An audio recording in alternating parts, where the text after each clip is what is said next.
Pokémon, medicine and martial arts. Hey! Look who's back for more adventures. We love having you here to continue this story that keeps us all awake.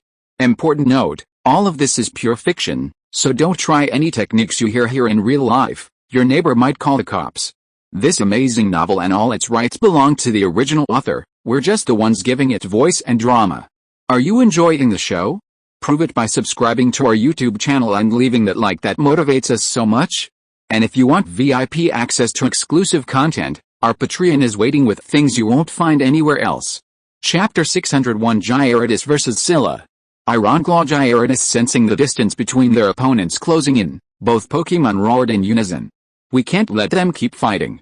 Sunsprite, Trigrass Knot, and Starfish, use high-speed spin. Although Mingfang declared that Gyarados and Scylla couldn't continue the fight, all the commands he gave his Pokemon were melee attacks.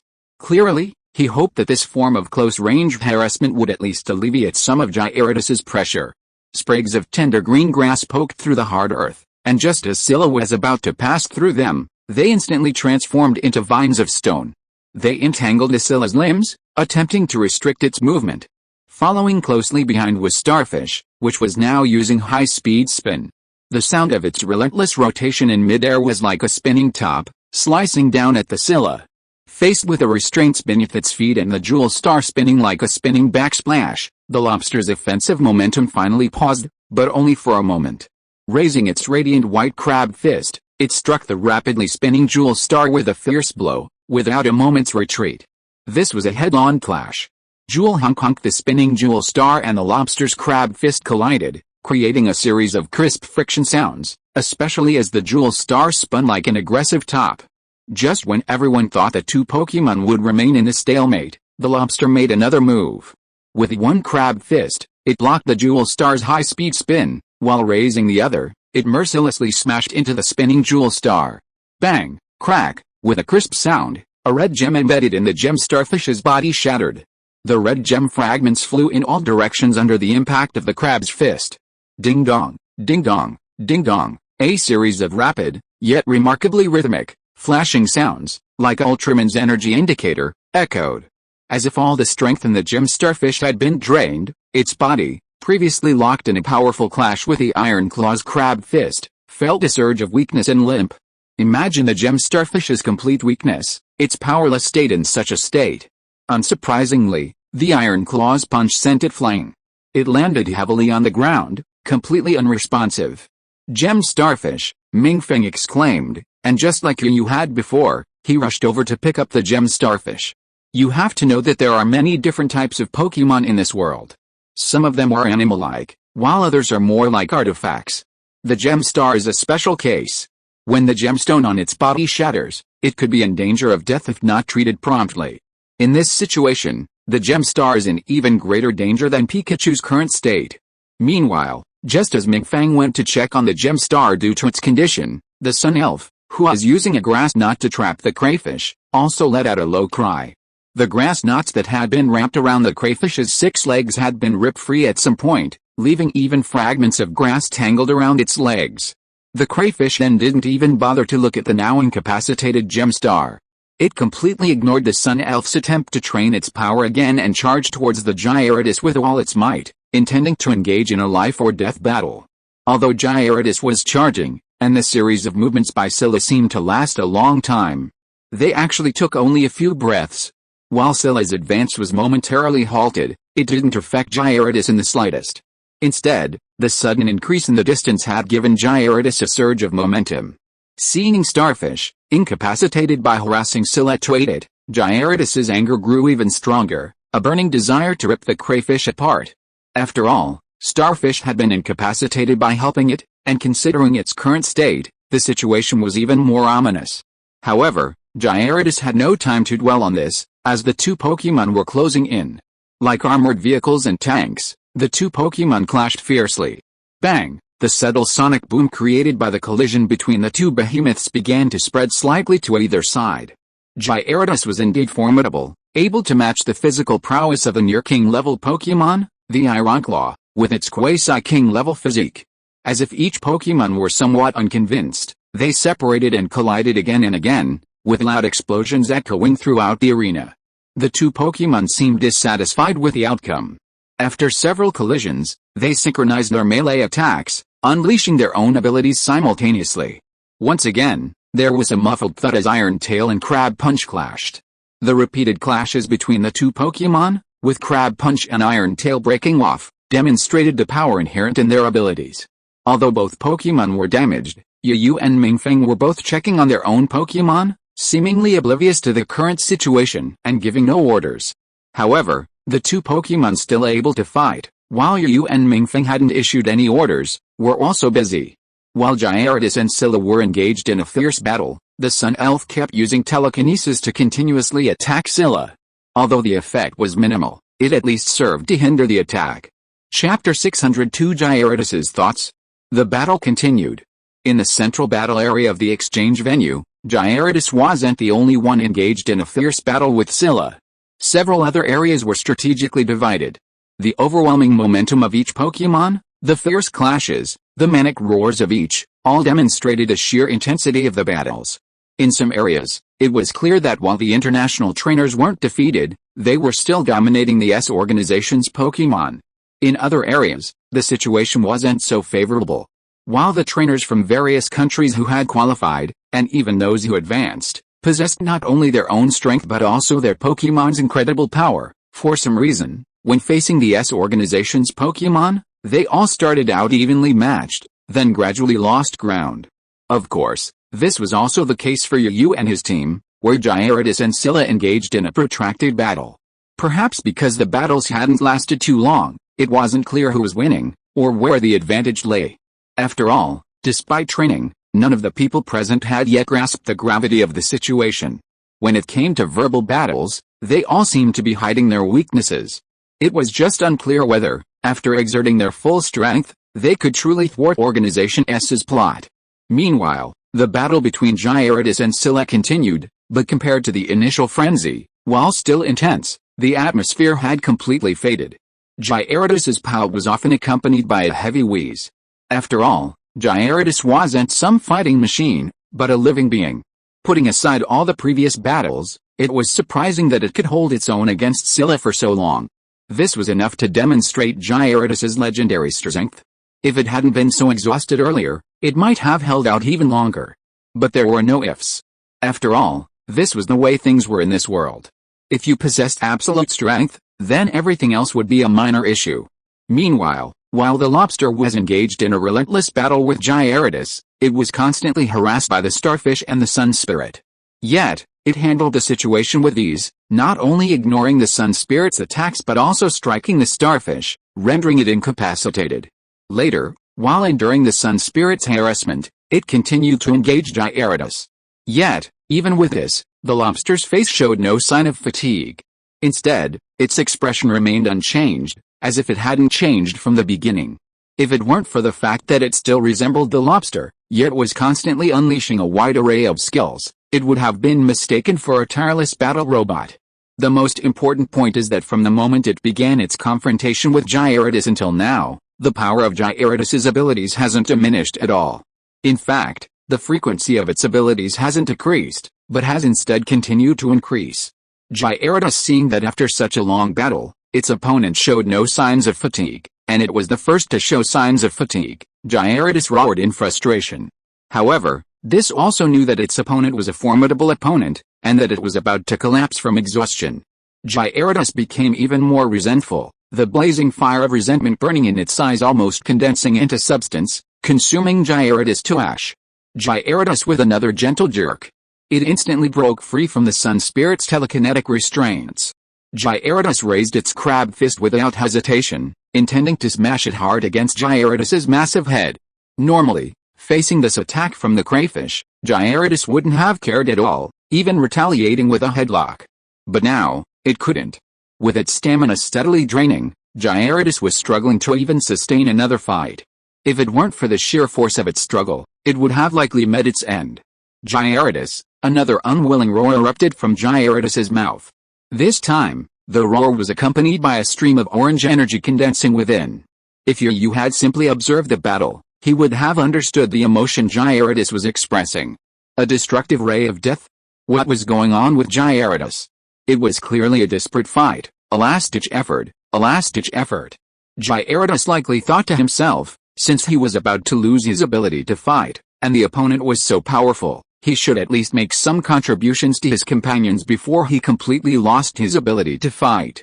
Furthermore, since he was already incapacitated, he must not let this Pokémon, who had once challenged him, have an easy time. So, just as the crab punch was about to strike its massive head, Gyarados moved, condensing the orange energy in his mouth and firing it directly in the form of a column of energy. The terrifying power of destruction and extinction was chilling. Too close, the lobster tried to dodge, but it was too late. However, from its expression as it was completely obliterated by the destructive death beam, it was clear that it had no intention of avoiding the destructive beam, even if it could.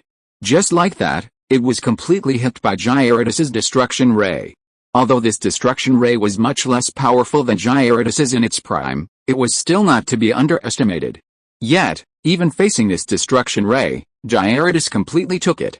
Seeing that the Pokémon opposite it had completely taken its destruction ray, Gyarados felt an inexplicable joy in his heart, but then. Chapter 603 Angry Pikachu.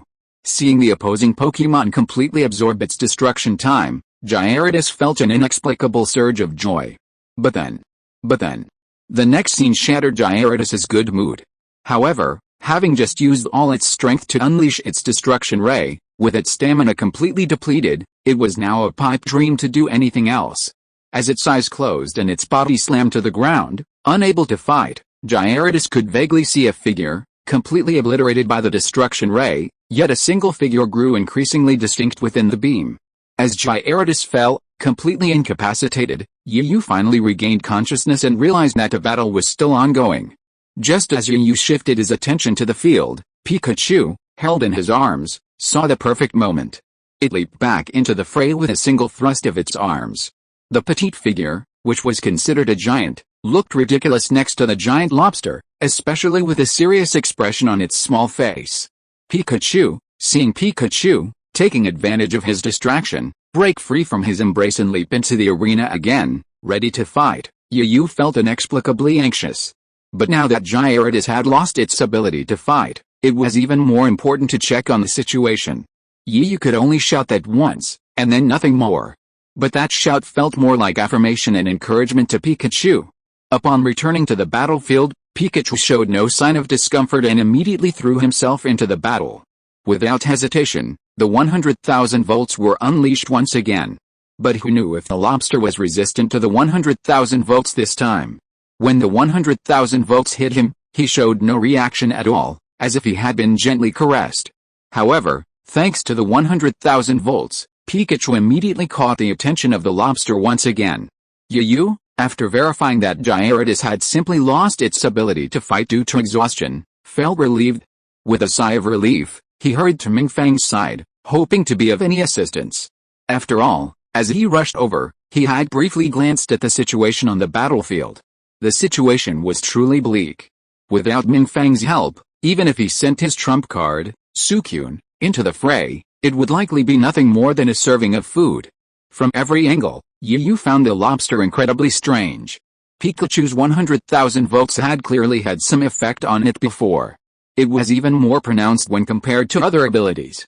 Yet, just after Pikachu rested and returned to the fray, it had no effect at all. It's impossible that Pikachu doesn't even have the strength to unleash 100,000 volts because of that attack just now. By the time Yu reached Mingfang, who was crouching beside him, Mingfang had already hastily given him some first aid. Besides being renowned for their psychic-type Pokémon, the Taoists are also renowned for their martial arts and medical skills.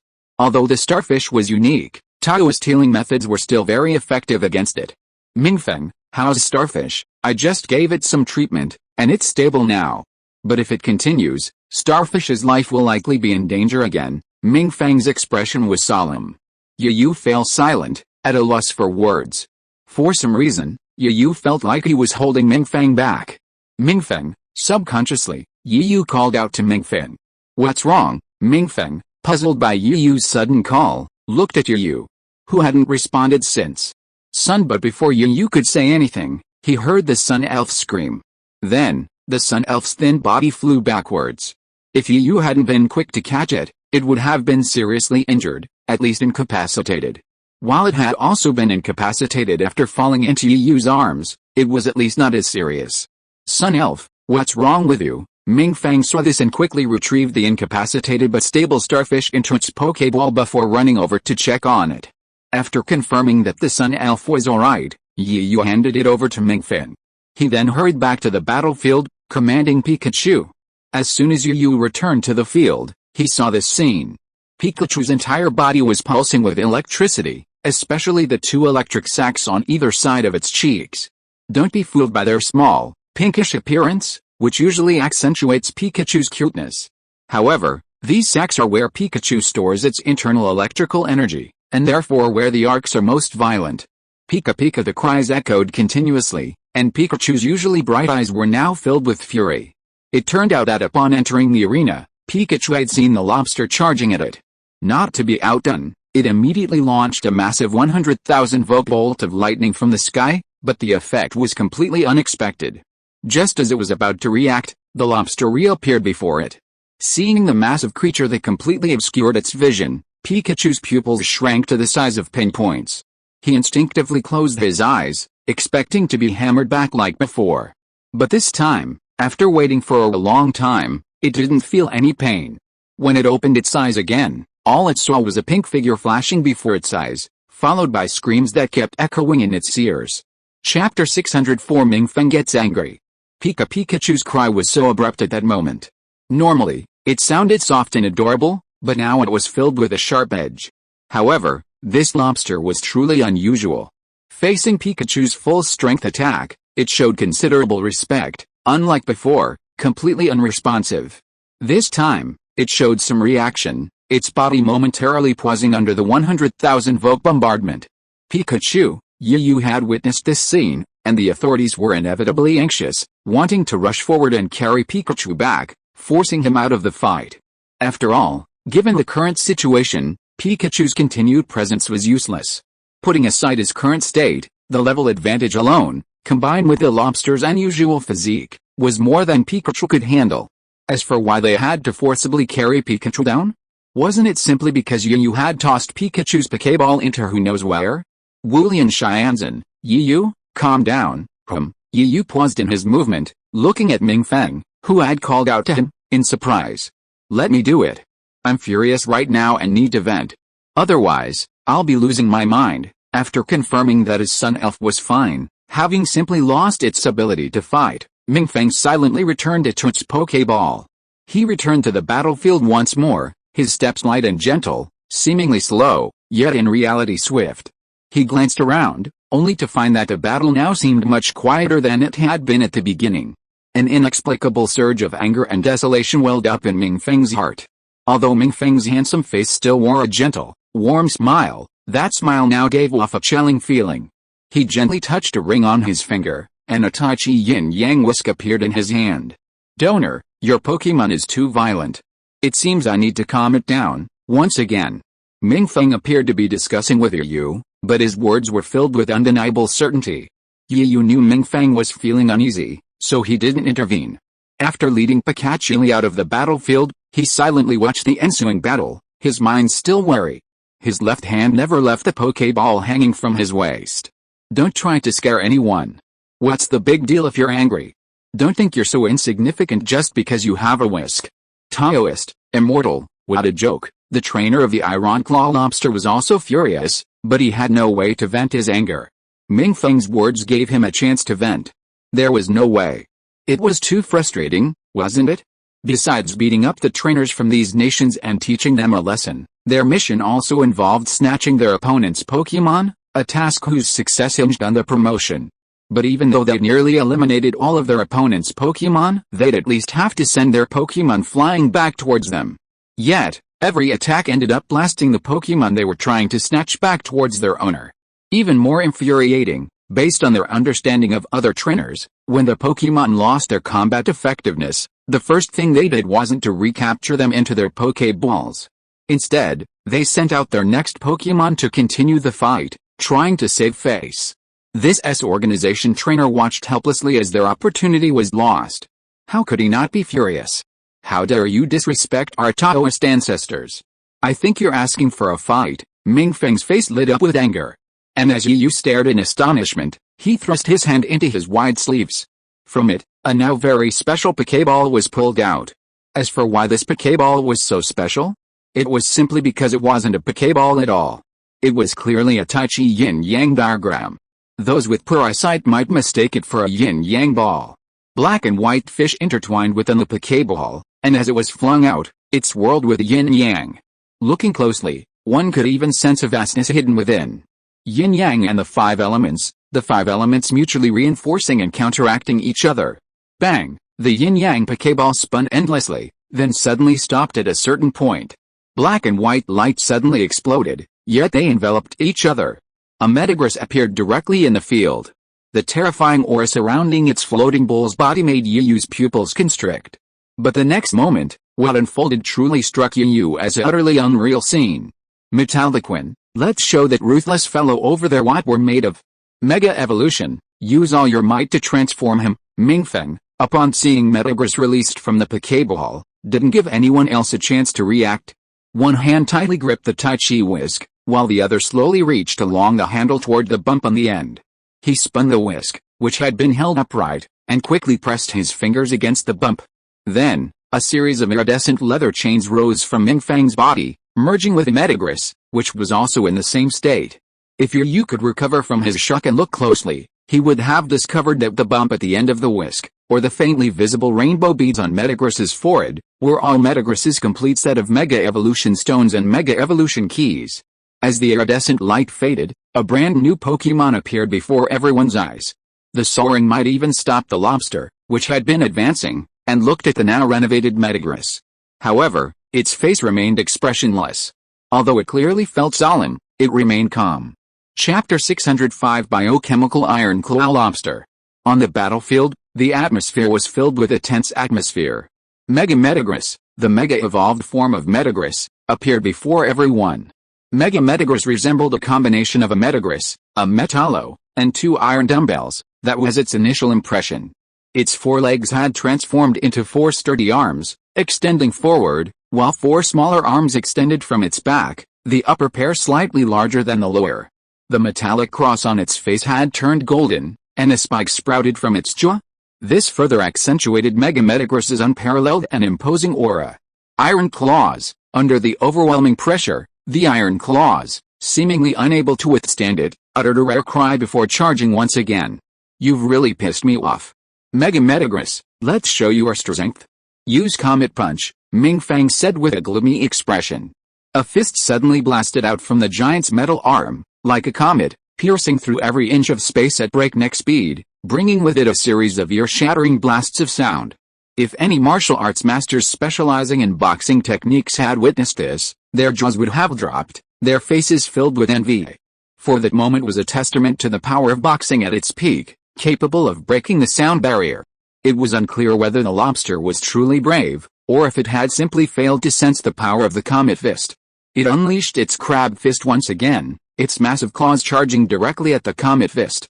Facing this powerful blow, the lobster, despite its apparent bravery, could only withstand it for a moment. The entire arm wielding the crab fist was twisted at an incredible angle by the Comet Fist's immense force.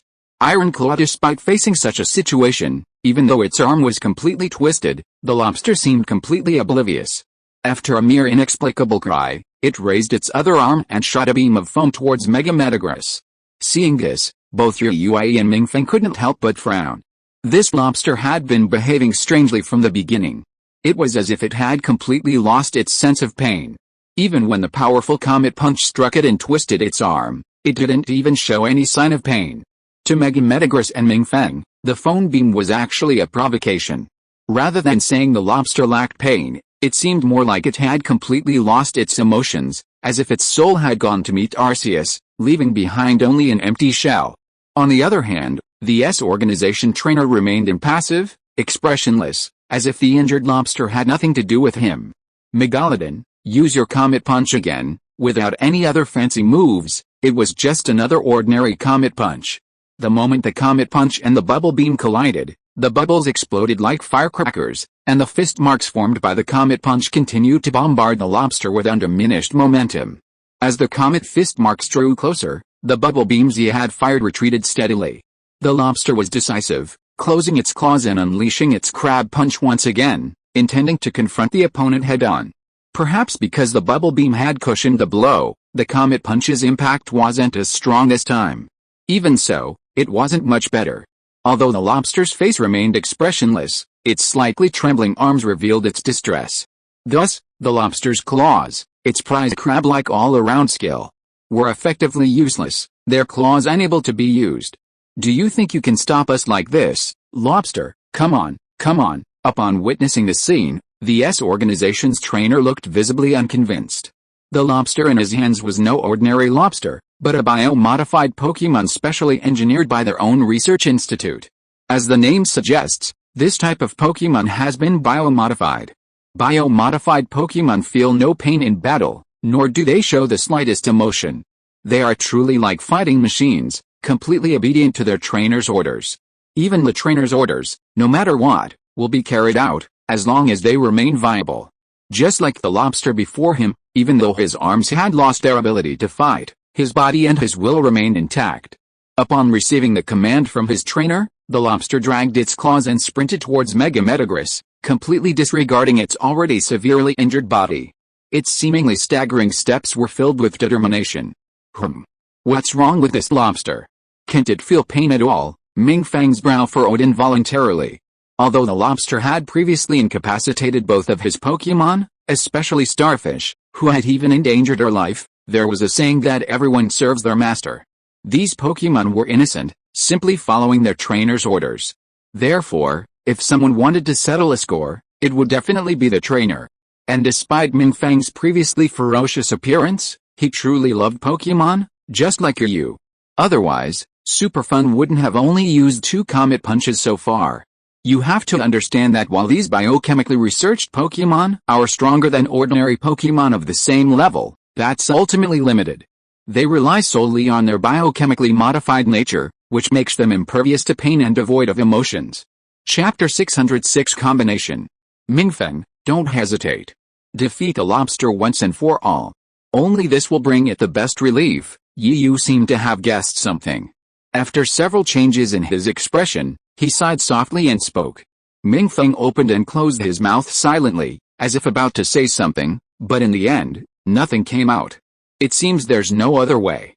In that case, Metagross, let the lobster finally end its suffering. Use Comet Punch. The Comet Punch emanated from the fist strike once again at Mega Metagross, slamming fiercely into the lobster charging towards it. The Comet Punch arrived swiftly, sending the lobster flying back with equal speed. However, this time, Mega Metagross clearly used all its strength. Unable to dodge, the lobster took the Comet Punch head-on, and then slammed into the field behind it as if weightless. As a thick cloud of dust rose, the figure within it remained motionless, evidently completely incapable of combat. What? Impossible. The crawfish has lost its ability to fight, the organization trainer exclaimed in disbelief. Impossible, this is impossible. My crawfish is invincible. How could it be defeated by a mere Taoist priest? My crawfish is a biochemical Pokémon specially modified by the doctor. How could it possibly fall? It can't possibly fall, a hoarse voice roared repeatedly from this trainer from the organization. The content of these words shocked all the Pokémon trainers present. Some watched in disbelief as their Pokémon engaged in a relentless back and forth. Even their own Pokémon's attacks showed no reaction, and they continued to attack the Pokémon. These Pokémon are actually bio-Pokémon? This could be a cruel experiment. How dare these evil organizations conduct such long-end experiments? Aren't they afraid of becoming the public enemy of humanity, and even Pokémon? No wonder, it all makes sense. I was wondering why my Infernape's ultimate attack on the grass-type Venusaur didn't show any pain, but continued to bravely release Sun Flame. Pokémon trainers from all over the world discussed the situation. Anger, regret, sudden enlightenment, their faces were filled with various expressions.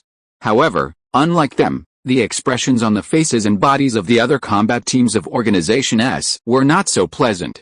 After all, they would be surprised to have their secrets spilled out by a brainless idiot. Although they no longer cared about what the world thought of them, It was too early to expose it. If it had been exposed later, perhaps this could have become a trump card. This is why, after each mission, their trainers, aside from the Pokémon they'd snatched, had long since vanished. Fortunately, even though the S organization trainers were distracted, their biotic Pokémon meant they could ignore the order once it was given. Meanwhile, just as Yu and his team, thanks to a sudden surge of Taoist Mingfang's prowess, dispatched his strongest Pokémon, Metagross, and Mega Evolved it, overwhelming the biotic score roll. In a battleground not far from Yu and Mingfang, Fangxing was groaning inwardly. It was a strange coincidence that, because Mingfang and Yu were facing a common enemy, Fangxing, the only remaining member of the trio, had somehow ended up in a team with Yu's former rival, Ben Lawson. The Pokémon battling them was a powerful Ursa. Faced with this situation, Fangxing unleashed his two Pokémon without hesitation. These two Pokémon are Shinobi and Iron. While some may not be aware of the relationship between Shinobi and Iron, they are actually one Pokémon, both evolved forms of Doi. Shinobi, the evolution of Doi, is essentially a cicada shell. Its body is brown, hollow, and very light. Its abdomen is dark brown, while its back and wings are light brown. It also has a white halo on its head. Iron has a yellow head with a black stripe between its eyes and a small circle in the center. Its body is black, with gray forelimbs and two pairs of wings. This explains the relationship between the two Pokémon. One is the physical evolution of Doi, while the other is the product of the hollow shell. Perhaps due to its physical nature, Iron moves at speeds inconceivable to the naked eye and is said to be able to dodge any attack. As for Shinobi, perhaps it's due to its hollow form. Its own stamina couldn't compare to that of the undeveloped Iron Ninja, so it usually reduced its stamina by staying active. The two Pokémon Ben Lawson dispatched were a truly unique combination. They were Chevron and Abilene, a formidable pair in combat. However, a biotic Pokémon was still a biotic Pokémon, and with their relentless ferocity, these two uniquely matched Pokémon couldn't gain the slightest advantage. Yet, somehow, the two Pokémon trainers worked in perfect harmony, each commanding their own Pokémon and coordinating their attacks. However, as time went on, their coordination began to show flaws. Perhaps due to the depth of the stamina, the previously limited Pokémon became capable of sustained combat. Leveraging its immense defense and incredible strength, it effectively wore down the opposing Pokémon, leaving them breathless. If you are listening to this novel on a channel other than Fanfic World, it means it was downloaded and re-uploaded without effort. We warmly invite you to visit our channel, Fanfic World. There you will find the original version of this story and many other novels of various genres. We look forward to seeing you dive into a world of incredible novels. Chapter 607 Super Armor. Perhaps due to the depth of the stamina gained, the stamina of the swarming brute, originally limited to stamina, was now able to sustain sustained combat. Leveraging its immense defense and incredible strength, it effectively wore down the opposing Pokémon, leaving them gasping for breath. The Shucked Ninja, the weakest among them, was now sprawled on the ground, its eyes barely swirling like mosquito coils, signifying its utter lack of combat effectiveness. Meanwhile, Chevron and Abiron, two fighting-type Pokémon typically used in melee combat, became the primary attackers against the swarming brute thanks to their melee abilities. However, the stamina of the swarming brute, coupled with its imperviousness to pain and its almost invulnerability to damage, destroyed everything in its path with its paws. Once again, Fangxing and Ben Rosen adjusted their two Pokémon status to face the swarming brute again. The effect was far from ideal. The Iron Ninja once again capitalized on its speed advantage. However, perhaps due to the prolonged battle, its stamina had been sapped, slowing it down. Or perhaps it was due to the stamina itself, as the bear raised its broad paw and launched a chopping blow, sending the Iron Ninja flying like a baseball. It landed heavily in front of Fangxing, and though Fangxing quickly caught it, it was still unable to fight. And then, before the other Pokémon could react, the bear unleashed another destructive ray, sweeping across. In such a critical situation, it was too late for Abilang and Shuarang to react again. They could only block with their Megadon Punch and Megadon Kick, hoping to neutralize the destructive ray's power. After a loud explosion and the surrounding smoke and dust dissipated, silence returned to the world. The only remaining sound was the occasional, slightly furious roar of the bear. Despite being a more advanced version of Ursa remained volatile despite the situation. The smoke and dust cleared, revealing its true form once again. Abilene and Xiaoguang had long since lost their combat abilities, their eyes swirling as they lay limp. Oh my. They're all incapacitated. Ben Rosen looked surprised, but for some reason, Feng Xing saw something off about his expression. Unlike Ben Rosen's seemingly nonchalant demeanor, his expression was utterly gloomy. Two of his top-ranked Pokémon had been so easily defeated. Now, aside from those incapacitated, he probably only had his trump card left to battle Ursa. Of course, the foreign man next to him could probably do the same if he didn't hide. However, judging by his expression, he had no intention of sending out the next Pokémon for the battle. Feeling helpless, Feng Xing glanced again at the now glowing Ursa, approaching them with heavy strides. Though his expression remained impassive, the trainer's fiery gaze, as he gazed at the Shelling Ninja and Iron Ninja in his hands, suggested he was desperately trying to snatch the incapacitated Pokémon from him. After returning the two incapacitated Pokémon to their Pokéballs, Feng Xing couldn't help but reach for the Pokéball hanging from his waist, the only Pokémon still capable of fighting. His fingers gently caressed the smooth shell, as if only this could bring him immense comfort. Hey, are you going to send out your Pokémon? If not, then I will, Feng Xing asked Ben Rosen, still a little hopeless. But the answer he received was disappointing. Ben Lawson shrugged his shoulders and said in a helpless tone, then please do as you please. I don't have any more powerful Pokémon? Seeing Ben Lawson's expression, Feng Xing was extremely annoyed, but for the sake of the greater good, he had to reveal his trump card. Come out and fight, Great Armor. Feng Xing was worthy of being a direct descendant of the Chinese bug family. He had sent out another extremely powerful new Pokémon. Putting aside its strength, the two large, aggressive, spiked horns on Great Armor's head shone so brightly in the faint sunlight that it seemed as if everything in the world would be cut in two by those horns. I'm really drunk. I originally wanted to save this trump card to fight against the strongest trainers for the top spot. I didn't expect it to be exposed in this situation, Feng Xing muttered to himself, still feeling a little indignant. Then he reached into his wide sleeves and pulled out something. The creature's appearance resembled a leaf, except a colorful star nestled in its center. Needless to say, the familiar formula still worked. Giant Mega Evolution, the colorful lines connecting the Pokémon and its trainer vanished, replaced by a Mega Giant with wings.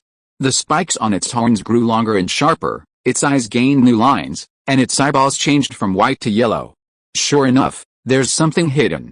But this is where things get interesting, isn't it? What Feng Xing didn't notice was that Ben Lawson, standing next to him, watched him send out Giant Mega Evolution. The eerie smile on Ben Lawson's face deepened.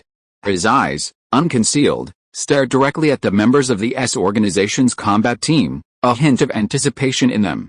Come on, don't let me down. After releasing the tightness in his chest, Feng Xing regained his confidence. Da Jia uses Earth Drop. Chapter 608 Biochemical Circle Bear. Mega Evolution, Big Armor, use Earth Throw. Since the opposing Wobbly has normal stats, then use fighting type attacks that offer a counter. Having made up his mind, Feng Xing decisively gave the order. Big Armor, immediately dispatched, and after undergoing the Mega Evolution, Big Armor displayed even greater ferocity. Facing the Wobbly, which had become slightly shorter than him due to its Mega Evolution, Big Armor let out a roar of anger. Then, flapping the small wings that had grown from its Mega Evolution, Big Armor swiftly closed in on the opposing Wobbly with a flying dive. However, the distance between them was only a meter or two, as the Wobbly had been charging since the very beginning. However, this close proximity gave Big Armor the opportunity to attack the Wobbly. Before the Circle Bear could dodge or react, two arms pierced through its armpits, gripping it tightly and carrying it high into the air. As the Super Armor continued to soar, a pattern resembling a globe appeared in the air. Then, in a fit of rage, the Circle Bear swung a 360-degree spin, slamming it directly into the remaining floor. While the Earth's combat properties were highly effective against the ordinary Circle Bear, its defense was simply too high. Far from rendering it incapable of combat, this one slammed it even further, invigorating it and exacerbating its fury. The Circle Bear seemed to have completely lost its mind. Perhaps it was simply not rational at all. Subconsciously, it felt provoked and violated, its emotions becoming even more frenzied. The small area of the ground where its foot rested vibrated faintly, even cracking slightly. With each tread of the ground, it felt like the sound of war drums, a thump echoing with a beat of human heartbeats. Perhaps earlier, facing this charge from the swarm, Feng Xing might have been a bit intimidated. But now, he was a trainer protected by super armor, so why would he stand intimidated by it? Armored, we can't give up. Go. Use scissor attack, Feng Xing commanded, and the super armor suddenly extended its wings, flying towards the sprinting swarm. Its pair of horns, so large you could feel the chill, suddenly opened, like a pair of scissors sharp enough to cut through anything. The hooks on its massive horns gleamed with tiny thorns, each one gleaming with a sharp light. But the swarm was still the swarm, and even before it was transformed, facing such a provocation, it would have charged forward with fury, first with a roar to intimidate its opponent, and then with its true strength. Just as the massive horns of the super armor were about to touch and sever it in two, the circle bear's thick paws suddenly thrust out, brimming with violent energy, so swift and powerful it was almost impossible to see clearly. Circle! The furious roar echoed again, but this time, Circle Bear wasn't trying to intimidate its opponent, but to embolden itself. There was no way around it. Even though it used its thick paws to push back the super armor's horns, the force it unleashed was too overwhelming. Even Circle Bear couldn't truly withstand the horns. After all, even with Circle Bear's biochemical transformation, its strength had increased significantly, and it was even completely insensitive to pain. Even so, Mega Evolution was still superior. It was a unique combat form, passed down from ancient times. If this is the case, then the question arises. Since Mega Evolved Pokémon can defeat bio-modified Pokémon, wouldn't it be a waste of effort for Organization S to risk this forbidden bio-experiment? In reality, it's not difficult at all, and the underlying principles are easy to understand. The difficulty lies in making Pokémon Mega Evolve. Not to mention that Mega Evolution requires both a Mega Evolution Stone and an Evolution Key. Even Mega Evolving a Pokémon is far from simple. It requires a strong bond between the trainer and the Pokémon. Even so, even if all the above requirements are met, the Mega Evolution Stone and the Evolution Key, the two items that support Mega Evolution, are incredibly rare, making mass production impossible and a rare commodity. However, there are rumors that some evil organizations or mysterious forces have already mastered the secrets of Pokémon Mega Evolution. There were even rumors that, upon mastering these secrets, those organizations had already begun mass-producing Pokémon capable of Mega Evolution. It's unclear whether this Ursine was already incredibly powerful before its biochemical transformation, or whether it had developed a strong muscle memory through reckless battles with other Pokémon after its biochemical transformation. As its two powerful arms clashed with the Mega Armor's two massive horns, it roared and condensed a stream of orange energy from its mouth. Before the Mega Armor could react, a beam of destructive energy shot out, instantly striking the Mega Armor. However, after its Mega Evolution, the Mega Armor's defense had increased significantly, far more than doubled. While clamping its large legs tightly against the destructive energy beam, it unleashed its Mega Charge, unwilling to be outdone. And just like that, another explosion erupted, centered around the two Pokémon. In fact, this is not surprising. Casualties are inevitable in any battle, let alone an explosion. Chapter 609. A chilling feeling. Big Armor. At this moment, even Feng Xing, with his temperament, couldn't help but yell, his eyes filled with worry. After all, even though Big Armor had Mega Evolved, he wasn't so arrogant as to think he could let Super Big Armor take the Destruction Ray attack unscathed. Remember, this was Destruction Ray, and the Pokémon that used it was at the King level. It was at least on the same level as the Mega Evolved Big Armor, and even more powerful due to its own strength. How could he not be worried? In this situation, the Mega Evolved Big Armor was his last trump card, his last resort, and his final guarantee of safety. If even Super Big Armor fell, wouldn't his already incapacitated Pokémon be in danger? Not to mention whether he could save his own Pokémon, but his own situation would surely be in jeopardy as well. However, in this critical moment, it was Feng Xing's comrade who stood shoulder to shoulder with him, Ben Rosen. He wore an indifferent, unconcerned demeanor, his arms folded across his chest, quietly watching the nerve-wracking battle unfold before him. The battle raged on, and as the smoke from the explosion rose, two figures emerged. Both appeared somewhat distraught, their bodies falling back. The larger Ursa Major was the most distressed, while Super Jackpot simply relied on its wings to land effortlessly. While it was no longer in such a state of disarray, its slightly trembling body suggested it was in considerable distress. As its Pokémon trainer, Feng Xing understood the situation better than anyone else. While Super Jackpot had managed to escape the explosion thanks to its own strengths, it was still injured, and it was likely that its wings would struggle to flap for some time. Damn it, Super Armor, this is unforgivable. Go ahead, use your most powerful scissor. Feng Xing's voice rang out in anger, but in reality, his anger was more directed at his so-called companion, Ben Rosen. There was no way around it. Who was telling him to do that? From the beginning, Ben Rosen had only sent out 2 Pokémon for a token battle. While it seemed like he was giving it his all, it was really just a facade. Ultimately, it was just a lack of effort. Furthermore, Ben Rosen had remained indifferent, watching the show from the sidelines. This only infuriated Feng Xing even more. Haha, no Pokémon that could fight anymore? How could you be so unconvinced? Remember, this was an international exchange tournament. The number of Pokémon allowed to participate was 6, and you could only own 6.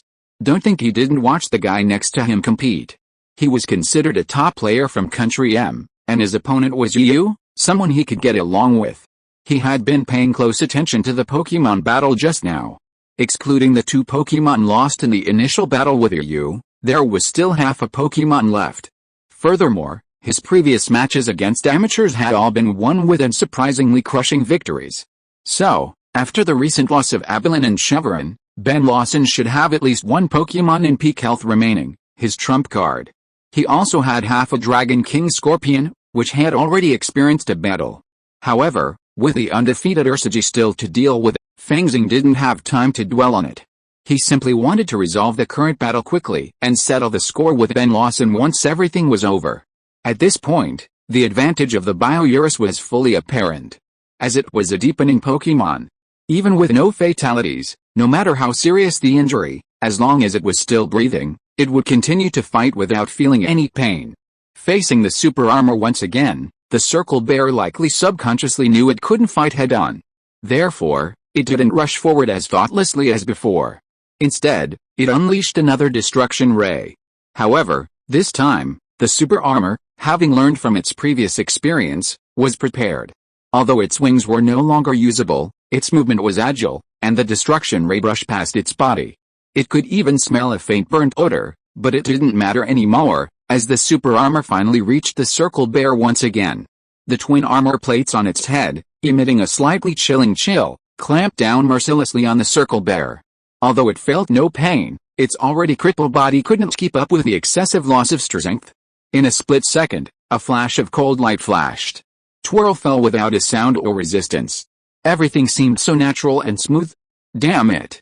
I failed too. The S organization trainer was furious, his face almost grim. However, without his Pokémon, he didn't act too recklessly. And as if thinking of this, Feng Xing looked at the member of the organization with a smug smile. He looked at you, you're so awesome. Weren't you awesome before? Now keep going. Let's hurt each other. Come on. If I were even a little bit cowardly, I wouldn't be named Feng. Feng Xing was completely reckless at this point.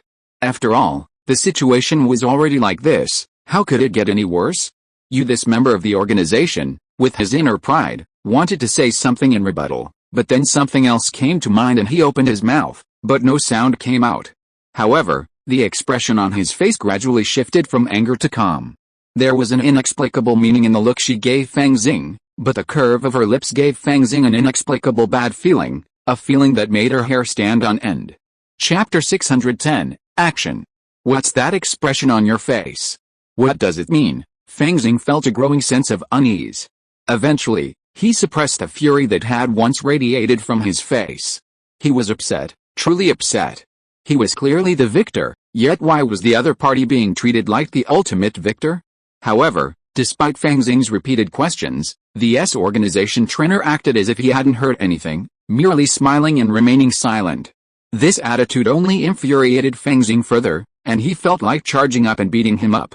But in the end, he forcibly restrained himself. It wasn't that his anger had suddenly subsided, but rather that he was wary. After all, the other party had the audacity to display such a provocative smile, so he must have some tricks up his sleeve. For a moment, the situation remained tense, forming a strange three-way confrontation. One person was furious but restrained from lashing out, while another stood opposite him, smiling silently. And yet another wore a calm smile, as if nothing mattered to him. But the awkward atmosphere was quickly broken. Ben Rosen finally stopped his spectator attitude and sauntered out, completely ignoring Fang Xing, who was now glaring at him. Ha, this is all just a misunderstanding. Stop arguing, sit down and talk calmly. I even brought some tea from China. However, both parties seemed to have completely ignored Ben Rosen's words, staring coldly at his speech. And you, Fang Xing, right? Come and cool off. It's not good to get angry. I have good news for you. I just realized I still have a Pokémon left. So, I've decided to fight alongside you again. As a token of my sincerity, let me create this Pokémon and send it out first. As he spoke, Ben Rosen lazily reached into his pocket, fumbling for a moment. Finally, as if finding it, he pulled out a Pokéball and tossed it without even looking. Time for Beedrill to stretch out. After sending his Beedrill from its Pokéball, Ben Lawson once again cast his gaze upon Fang Xing. Fang Xing happened to be looking at Ben Lawson at this moment, his teeth gnashing with rage.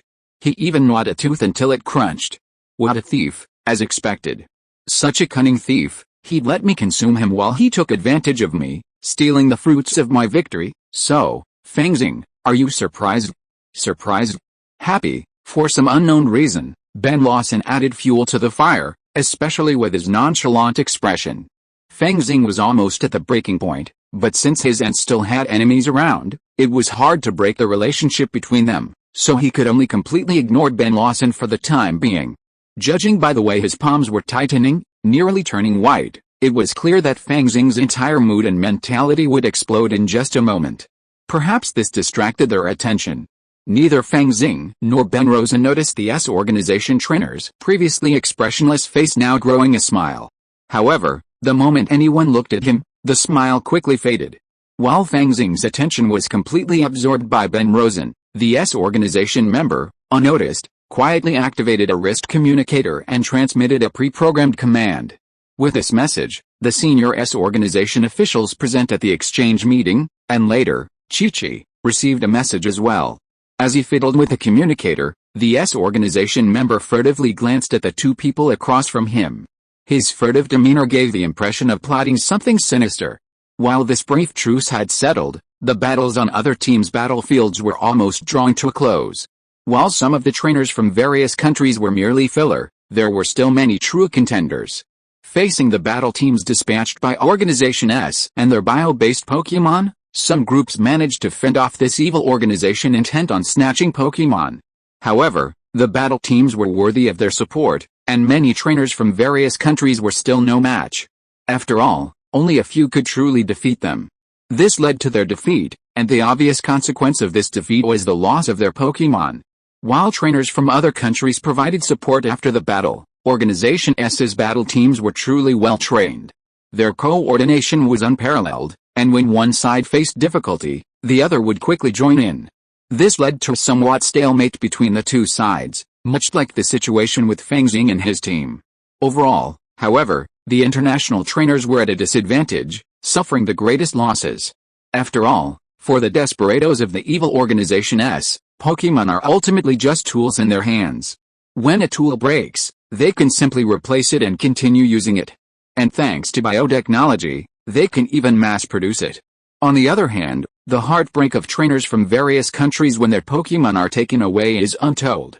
After all, after so long, even a caterpillar can develop feelings for it, let alone other Pokémon. Furthermore, each Pokémon represents the product of a trainer's extensive training. After simultaneously receiving the message from their communicators, the members of Organization S's combat team finally came up with a new plan. The words Plan B could be faintly seen on the closed front of the communicators on their drooping wrists. As the saying goes, a single arrow pierces the clouds, and 1,000 troops descend upon us. Today, we will show you the power of our Organization S. If you don't act now, when will you? Chapter 611 Undercover. If you don't act now, what are you waiting for? A voice suddenly echoed from nowhere, echoing throughout the entire battle arena, enveloped by a shroud of energy. Because of its suddenness, everyone present was completely stunned and completely unresponsive. But the words continued to echo in their ears. However, it was precisely this sudden hesitation that gave someone an opportunity to exploit. Toxicera, use Charge. Rattata, use your ultimate Fang. Griffin, Mega Evolve. Use Dragon Wave. The sudden, relentless barrage of commands jolted the dazed trainers awake. But by the time they finally reacted, it was too late. The voices of their former allies still echoed in their ears, and they could only watch helplessly as their Pokémon, completely unprepared, were attacked by their own allies. The suddenness of the situation was so swift, so rapid that no one present had time to react. Even Fang Xing stared blankly at the Mega Armor being sent flying by Beedrill's Poison Needle attack. But it wasn't over yet. As if fearing it couldn't finish off Mega Armor in one blow, Beedrill unleashed a Missile Needle attack, shooting out one after another. Jade-colored poison needles, gleaming with spiritual energy, pierced Mega Armor relentlessly. Giga Armor. Fang Xing's pupils shrank as he realized what was happening. The moment Mega Armor was sent flying, he had already sprinted towards it. However, he was still a step too slow. By the time he reached Mega Armor had already de-evolved its Mega Evolution. Giga Armor, are you okay? Fang Xing anxiously checked on Mega Armor, his voice trembling slightly. Tisk, tisk, tisk. That's pathetic, truly pathetic. Actually, I didn't mean to do that, but I didn't expect your Mega Armor to be so vulnerable. Ben Lawson hopped over to Fang Xing with a leisurely stride, circling him with a bright smile on his face. Beedrill followed beside him, its two massive needles like a knight guarding her. Why did you do that? He lifted the armor, resting it against his chest to ease the discomfort. Fang Xing's eyes flushed, the veins on his forehead throbbing like earthworms. With a ferocious expression, he asked Ben Lawson. Why isn't this easy? Let me tell you, at this moment, the organization trainer he had been battling also approached. He also wore a smug smile, and his smile widened even more when he saw Fang Xing's ferocious expression, as if he wanted to hang them up and beat them up. Like a close friend, the organization trainer's arm rested intimately around Ben Lawson's neck. Fang Xing, looking somewhat forlorn and desolate, was filled with mockery. Ben Lawson joined in the laughter, a smile that came from the heart without a trace of affectation. Gently breaking free from the organization trainer's affectionate advances, Ben Lawson didn't care if Fang Xing would actually give him a beating. He slowly walked over to him, crouching down in the opposite direction, his mouth level with Fang Xing's ear. Well, you're surprised, aren't you? I'm really embarrassed. Actually, I have a secret I've been keeping hidden for a long time. Now that you look so pathetic, I'll reluctantly share it with you. Excuse me, I'm an undercover agent. What? Fang Xing screamed, his eyes widening, his confidence completely gone. Although he had already suspected something after what had just happened, he had already made some assumptions. However, what Ben Rosen said himself differed from his own assumptions. Don't be so surprised. What's the big deal? It's just the way it is, don't worry, since you've been so kind to me just now, I'll definitely take good care of your Pokémon when the time comes. Ben Rosen's smile grew ever more smug, almost to the point of a morbid madness. As he spoke, he reached out for the Pokéball hanging from Fang Xing's waist. But just as his hand was about to touch the Pokéball, it couldn't move any further.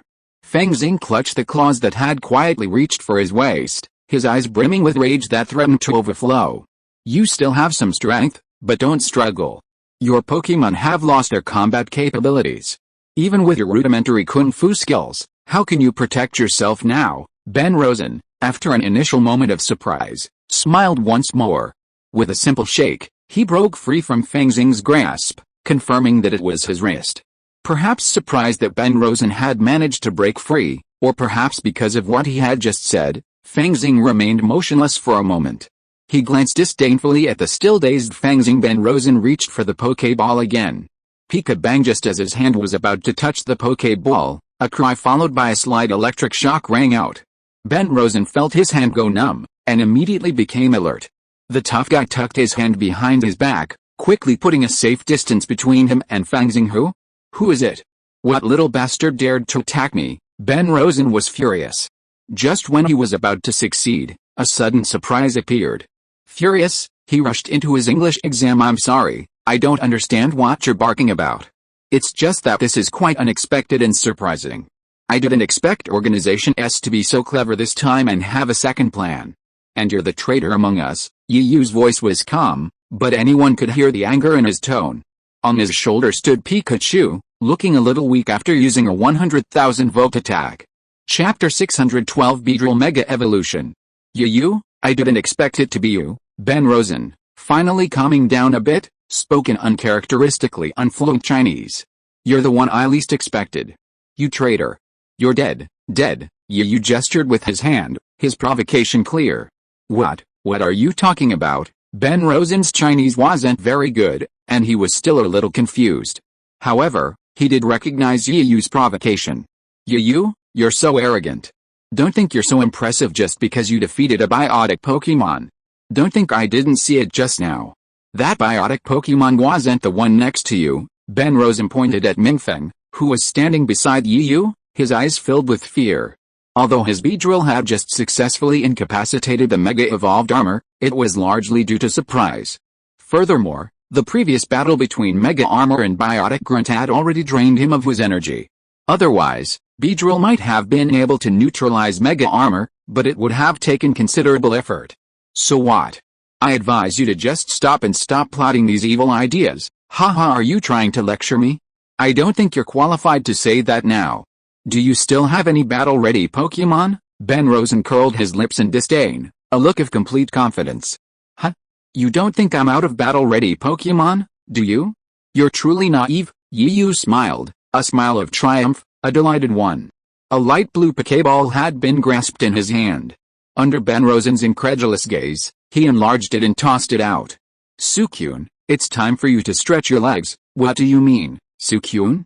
I didn't expect you to have such a trick up your sleeve. Even if you're a divine beast, so what? It's only at the Quasi-King level. You know, my Beedrill is at the King level. Besides, do you really think that's all I have? I was just hiding my identity and playing along with you. You don't really think you're that powerful, do you? Ben Rosen said with extreme sarcasm, not taking Suicune, the divine beast, seriously. Yu listened for a long time before finally grasping what Ben Rosen was trying to say. He sighed with a hint of helplessness. Come on. If you want to communicate with me, at least learn Chinese well, right? You've been holding it back for so long, I doubt even Pikachu would understand, let alone me. Although Ben Rosen's Chinese language wasn't very good, he could understand what others were saying. His face flushed bright red, clearly irritated. He seemed genuinely irritated beyond words, yet also afraid that opening his mouth would provoke another rebuke from Yu. Ben Rosen, having learned his lesson, ignored Yu and instead raised his hand to press the bracelet on his wrist. Mega Evolution of Beedrill, a rainbow of light enveloped the trainer and Pokemon. As the light faded, a brand new Pokemon emerged.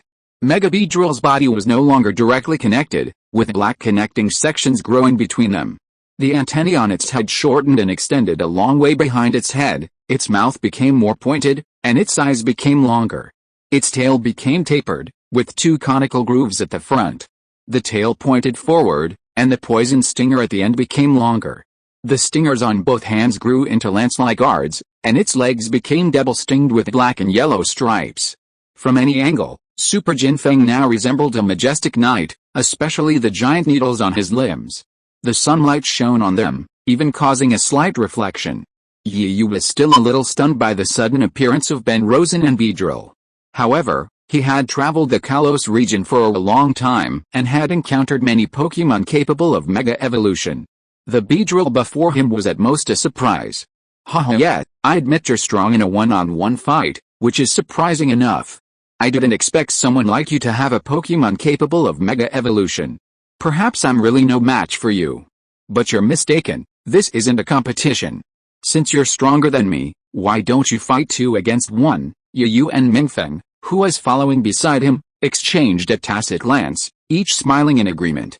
As if to echo Yu's words, Mingfeng pinched his fingers, making a popping sound like frying beans. The Mega Metagross, having evolved into Mega Evolved form, waved its 4 massive metallic arms, glaring menacingly at Beedrill. While the two appeared evenly matched in aura, Mega Metagross was actually slightly superior. After all, besides its own strength, its race stats were still there. Honestly, I've wanted to have a duel with you for a long time. If for no other reason than to teach you a lesson, I never thought I'd actually have the chance. Mingfeng patted his robe, as if to make it more formal. Ben Rosen's expression grew slightly solemn, and he instinctively glanced at the S-Organization trainer. Seeing Ben Rosen's pleading gaze, the S-Organization trainer could only shrug helplessly, indicating that he was powerless to help. After all, His biotic Pokémon was still lying there. Why waste time talking to him? Just go for it. Suicune, use Freeze Beam. Metalliquin, use Comet Punch. It seemed that the previous battle had strengthened Yu and Mingfeng's rapport. They issued their orders without hesitation. Facing the onslaught of two heavyweight Pokémon, the Mega-Evolved Beedrill, a veteran of countless battles, didn't hesitate, instead brandishing its two spears. They fiercely smashed them in Suicune's direction, their tips gleaming with a shimmering purple light. Chapter 613 Surprise. The Mega Beedrill spear swung, its tip shimmering in the sunlight, a faint purple glow piercing the eye. It was clearly a poison attack, a venomous attack. Apparently, the Mega Beedrill knew it couldn't defeat Mega Metagross. So, it had to pick on the weaker Suicune. Suicune, we can't give up. We must teach this traitor a lesson and show him our true strength. Use Freeze Beam. Seeing the Mega Beedrill flying towards him, Yu, far from being intimidated by its Mega Evolution, was filled with excitement. He couldn't have asked for more. After all, despite his battle-crazed nature, Yu yearned to battle with powerful Pokémon. Only by constantly battling the strongest could one truly improve their strength. That was Yu's long-held belief. What's more, battling even rarer Mega-Evolved Pokémon. Yu couldn't wait to see. Having barely noticed the beginnings of Beedrill's attack, Yu immediately gave Suicune the first order. Interesting, truly interesting. Yu, you're as entertaining as ever. In that case, let's settle our unfinished battle. Ben Rosen, likewise, seemed quite excited. A series of freezing beams were fired, their impact aligning perfectly with Beedrill's trajectory. Consequently, under the constant barrage, Beedrill's abilities were forced to halt, forcing it to once again distance itself from Suicune. Yu, weren't you known for your melee invincibility? Now, come and try melee. Ben Rosen, sensing a hint of something, resorted to provocation. But it was clear Yu wasn't buying it. Although he usually appeared belligerent, he still had some brains. Haha, do you take me for an idiot? Even in this situation, I'm still engaging in close combat with you? Why don't you just undo Beedrill's Mega Evolution if you have the guts, and let's have a proper fight? Yu, unwilling to be outdone, quickly retorted to Ben Rosen. Tisk, fine, if you're so confident. Then why don't you let the guy next to you make a move?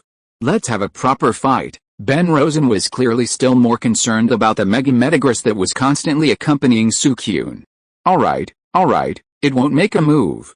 This is a personal grudge between us, let's settle it like men. Really? You really can't make him make a move?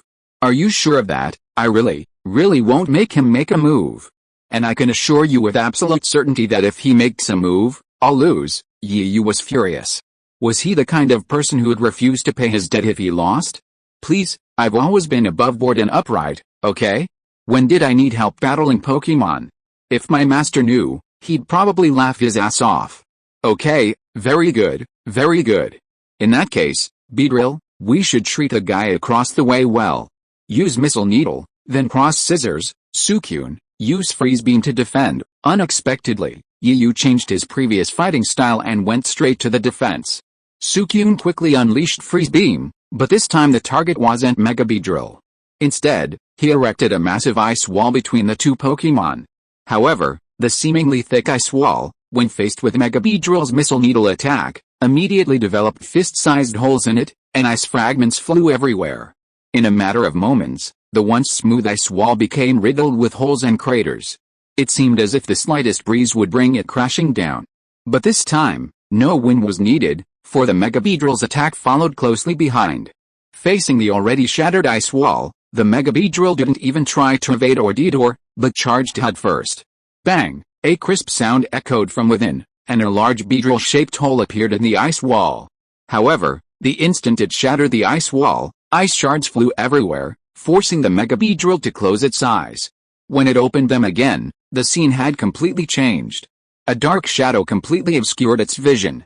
Instinctively, it thrust out its two giant needles, like lances, to block the attack. However, the immense force still sent the Mega Beedrill flying backward. Ben Rosen quickly recovered from his shock at the sudden change, but upon seeing the Pokémon opposite him, a look of disbelief filled his face. What kind of Pokémon is this? Ben Rosen suddenly felt his stored knowledge in his head seem inadequate. Normally, He'd thought that while he might lose in other areas compared to those Pokemon experts, at least his knowledge of Pokemon wouldn't be any less. But he'd been slapped in the face so quickly. He didn't recognize the Pokemon before him. It wasn't that he'd never even seen one before, but for some reason, it just felt like it bore a resemblance to Suicune.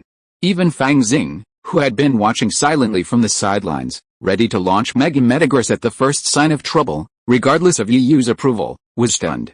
But due to his angle, he saw so much more. He glanced thoughtfully at Yu, then at the Pokemon now dominating the battlefield, a meaningful smile spreading across his face. It seemed to be getting more and more interesting. Pokemon battles were indeed the most exciting activity. It seems those junior brothers weren't lying to me. Pokemon battles are indeed more exhilarating than sitting in meditation. Well, are you surprised?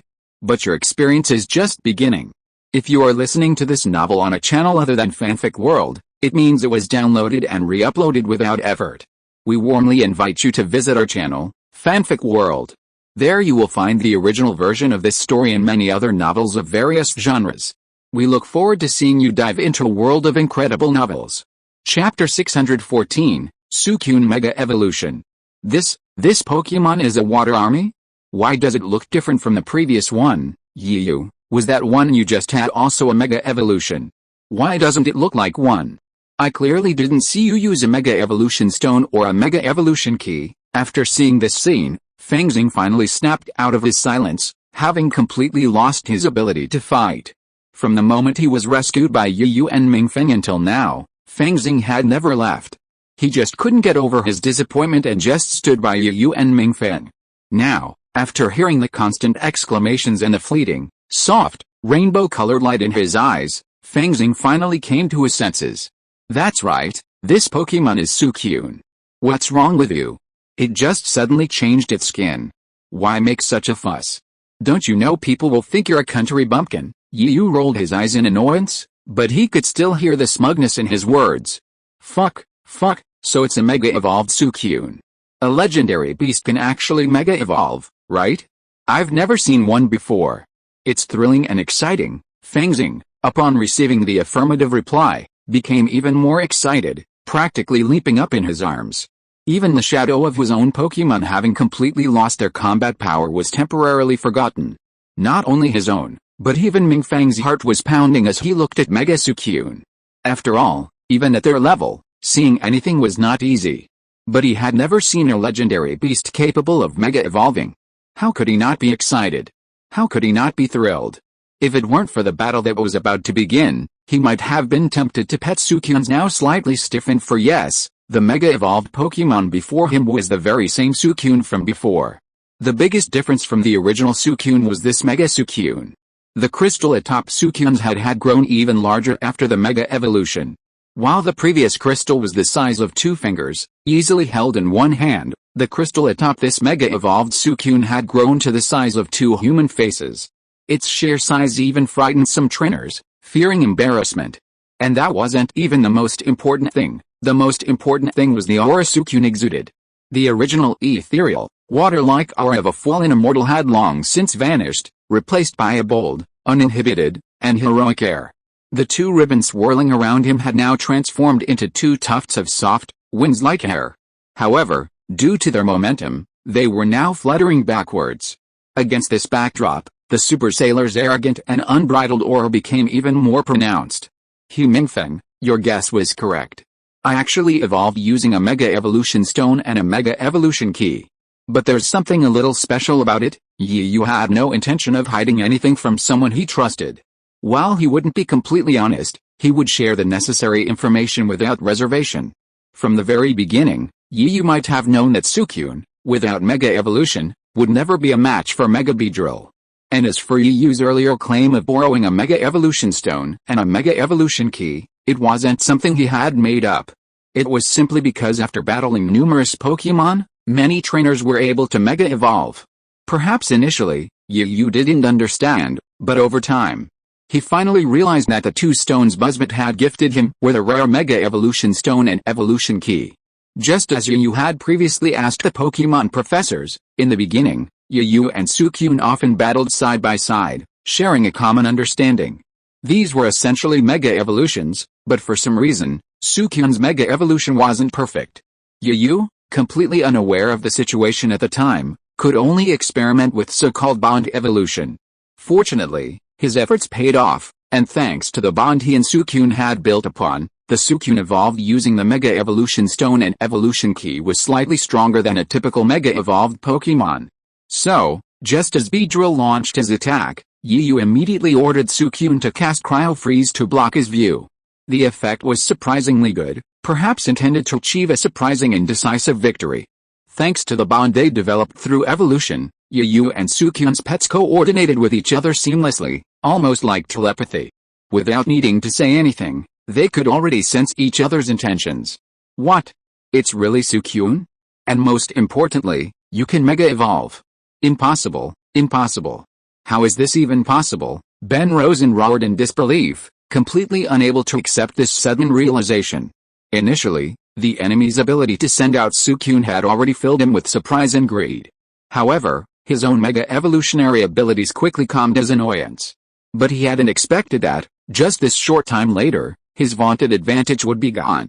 Instead, the enemy's superiority was actually dominating him. It's hard to blame Ben Rosen for showing such a glimpse of himself. It's simply because Mega Evolved Pokemon are so terrifying. Even the weakest Pokemon sees its power skyrocket after Mega Evolving. While Mega Evolved Pokemon have been defeated by ordinary, non-Mega Evolved Pokemon, those trainers and Pokemon are ultimately a minority. Achieving this level of power is incredibly difficult, and even that's only achieved by a handful of people out of 100. Chapter 615 Mutual Concerns. Stop the nonsense. The real battle has just begun. Your previous attack was quite impressive, right? Keep it up. At worst, we can just hurt each other. After Mega Evolving Suicune, Yu inexplicably felt more confident. He even dared to Mega Evolve. Look, isn't that all you're bragging about? Beedrill uses a double needle poison attack. Ben Rosen was furious. He had thought victory was certain, only to have such a sudden turn of events. The opponent he'd previously battled with actually had such a big hidden card up his sleeve. This wasn't good news, even though they seemed to have the upper hand. But it was only a matter of time. After all, they had planted numerous undercover agents among the opposing trainers as a backup plan, and now that backup plan had been deployed, it was possible that the trainers from various countries would also be using their hidden cards, like this kid before them. Moreover, the most important issue now wasn't whether their side would win later, but rather their current precarious situation. They could face a 1-on-2 battle at any moment. The ferocious appearance of that Mega Metagross made it clear he wasn't someone to be trifled with. Meanwhile, Ben Rosen was constantly wondering if he would be treated unfairly later. The atmosphere outside the energy barrier grew extremely tense.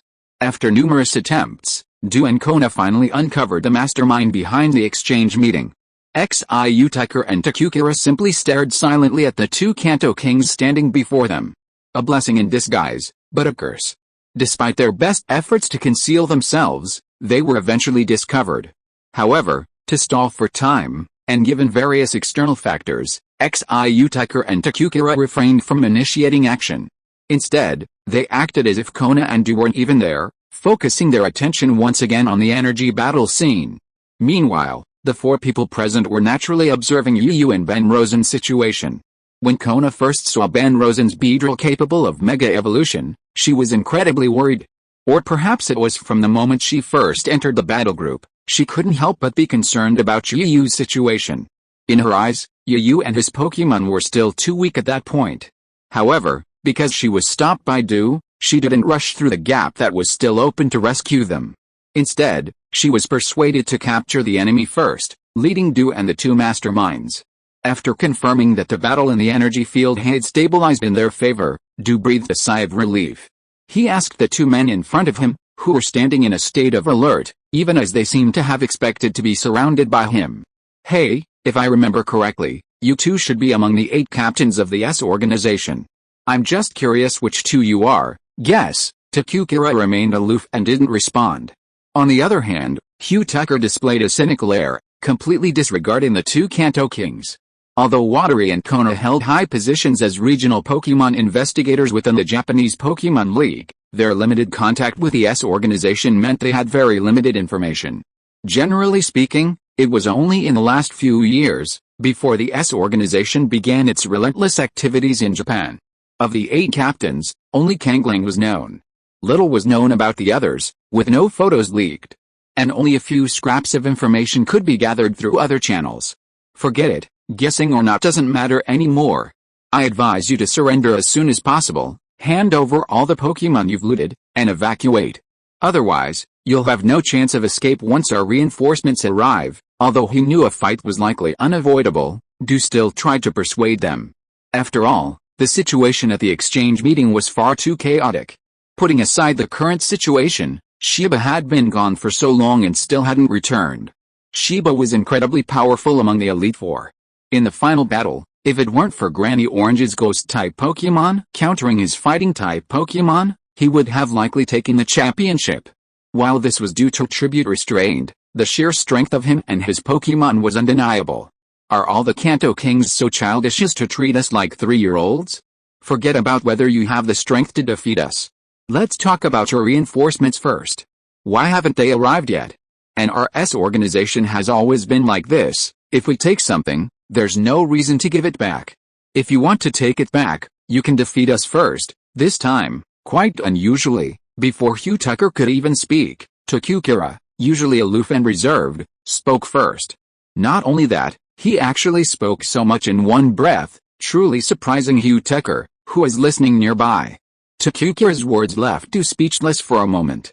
But the point was, neither side wanted to fight at this moment.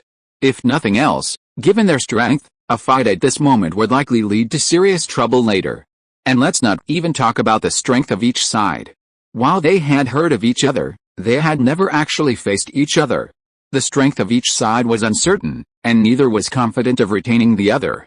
Takukura and Xiu Tucker, 2 of the 8 captains of Organization S, were primarily concerned that if they were to fight the 2 kings, Watari and Kona, for too long and failed to defeat them, their escape would be difficult. Kona and Watari, on the other hand, were concerned because they were on vacation, so they only brought their 3 main Pokemon. The remaining 3 slots were reserved for their newly captured Pokemon to cultivate. Chapter 616 Fighting. Given all of this, both sides tacitly avoided an immediate battle. Instead, they engaged in a bit of a tirade, each intent on stalling for time. Du and Kona were awaiting reinforcements from the Kalos League, or perhaps waiting for Shiba to return from her work at the Pokemon Center. Then, together, the 3 of them would have a better chance of defeating the 2S organization captains. Meanwhile, Kona and Du were obsessed with Shiba. What was the situation back there? Let's turn our attention once again to Shiba's side. The area outside the Pokemon Center's treatment area, serving as the battleground, was already a shambles of rubble, its shattered state resembling the aftermath of a world war. Yet, the 3 figures remained standing, constantly clashing, then separating, then clashing, then separating again. The muffled thud of fists clashing against flesh echoed continuously, accompanied by the angry roars of the 3 Pokemon. Haha, Mega Evolution doesn't look that great either. With that kind of power, I advise you to give up and surrender. As time passed, Shiba's side, thanks to the 2 Pokemon, gradually gained the upper hand. And for some unknown reason, he saw his side's advantage gradually shifting. Yishi had never considered sending out a second Pokemon. In fact, at this moment, Yishi felt bitter and filled with regret. He should have known better. He shouldn't have been so confident, thinking that with just his Lucario and a Mega Evolution, he could defeat the entire region's fighting champion. But reality would have slapped him in the face. As time passed, his situation became increasingly dire. And because he only had 1 Pokemon, he was now isolated and helpless. He could only watch helplessly as his Mega Lucario was beaten by the opponent's super strength and Steelix. It was just as Yishi had said, if Shiba hadn't fought 2 alone, but had fought alone. Even his strongest Pokemon, Super Strength, was likely no match for the Mega Evolved Mega Lucario. Unfortunately, Shiba's Express couldn't Mega Evolve, so they were forced to fight 2 against 1. His defeat was simply due to bad luck or perhaps overconfidence. With any other Pokemon, Mega Lucario might have been able to hold its own against 2 or even 3. However, their strengths were similar, making it impossible to crush them. They could only fight on. As for a war of attrition, with 2 Shiba on his side, he was much less worried. After all, it was a 1-on-2 situation, and since he was a master fighter, he had trained each of his Pokémon to the utmost strength, even though the Mega Lucario looked quite capable. However, Shiba had no idea that his opponent, due to his overconfidence, had only brought one Lucario with him when facing him alone. Therefore, even though Shiba was completely clueless, he remained secretly wary. After all, the opponent had only sent out one Pokémon so far, and who knew what they might have? He might have other Pokémon as powerful as Lucario. He, on his own, had only brought his 3 main Pokémon due to his vacation. While the other 3 Pokémon possessed elite-level strength, in the eyes of these champions, elite-level Pokémon seemed less so. This was why, despite being in a 1-on-2 situation and possessing a significant advantage, Shiba continued to fight for so long. He fought cautiously, wearing down the opponent bit by bit, hoping to force out the remaining Pokémon and their hidden cards. However, Shiba's strategy and tactics caused him immense pain. Damn it!